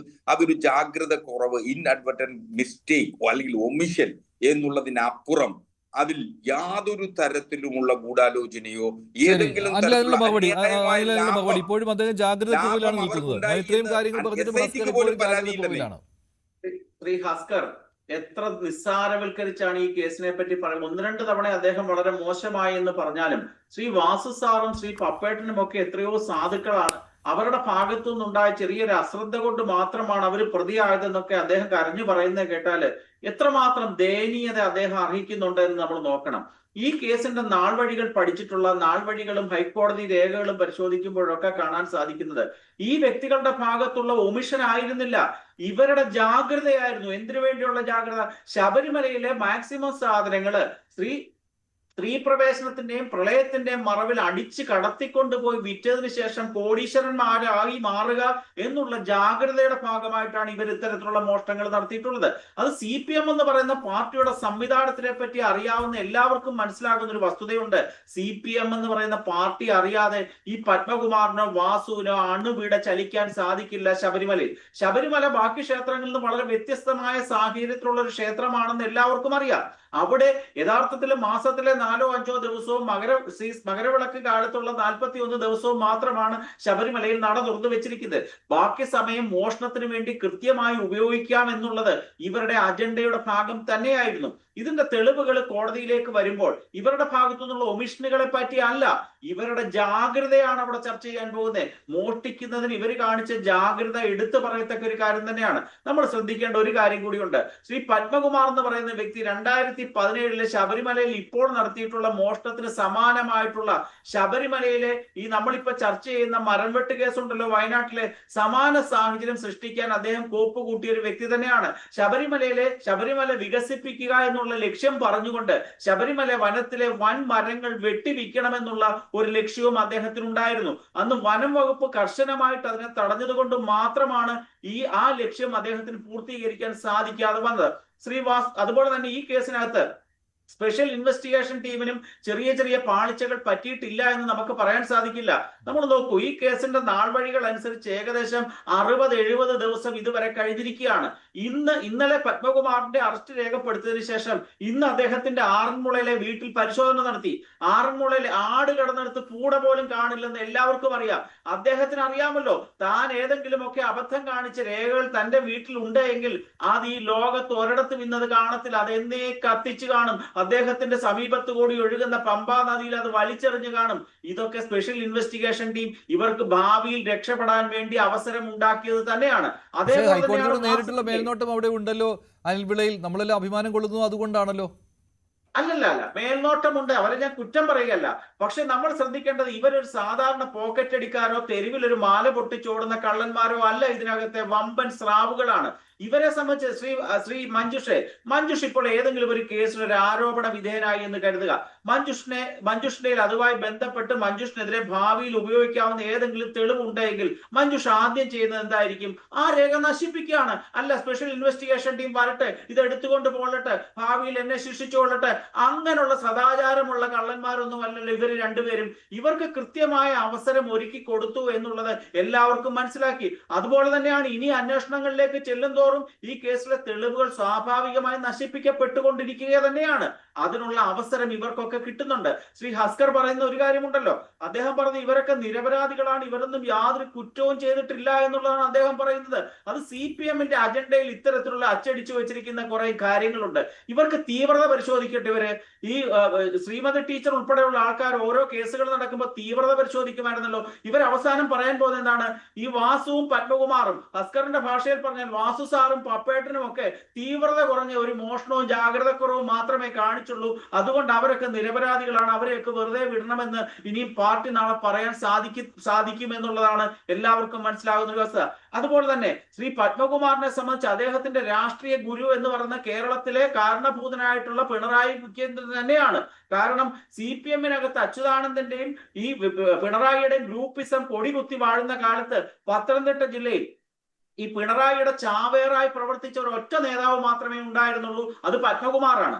പത്മകുമാറിനെ സംബന്ധിച്ചിടത്തോളം ആ സമവാക്യങ്ങളിൽ മാറ്റം വന്നിട്ടുണ്ട് ശ്രീ അനിൽപിള്ളയിൽ, ആ സമവാക്യങ്ങളിൽ മാറ്റം വന്നിട്ടുണ്ട്. ഇപ്പോൾ അദ്ദേഹം പാർട്ടിയുമായിട്ട് അത്ര സ്വരച്ചേർച്ചയിലല്ല. അത് പ്രസിഡന്റ് സ്ഥാനം കിട്ടിയതിനു ശേഷം അദ്ദേഹം എടുത്ത യുവതീ പ്രവേശനവുമായി ബന്ധപ്പെട്ട ചില വിഷയങ്ങൾ, അദ്ദേഹം ഇരട്ടത്താപ്പിന്റെ 2 വള്ളങ്ങളിൽ കാലുവെച്ച് സഞ്ചരിക്കുന്ന ആൾ. ഞാൻ ചർച്ച അവസാനിപ്പിക്കുകയാണ്. എന്തായാലും വരും ദിവസങ്ങളിലും ഈ ചർച്ച തുടരേണ്ടി വരും. നന്ദി. ചർച്ചയിൽ പങ്കെടുത്ത എല്ലാവർക്കും ഇന്നത്തെ ചോദ്യം ഇതായിരുന്നു: സ്വർണ്ണക്കൊള്ളയിൽ കടകംപള്ളി സുരേന്ദ്രനെ സംശയിക്കണോ? വേണമെന്ന് 91% പ്രേക്ഷകരും, വേണ്ട എന്ന് 7% മാത്രം. വേണ്ടി അവസാനിക്കുന്നു. നന്ദി, നമസ്കാരം.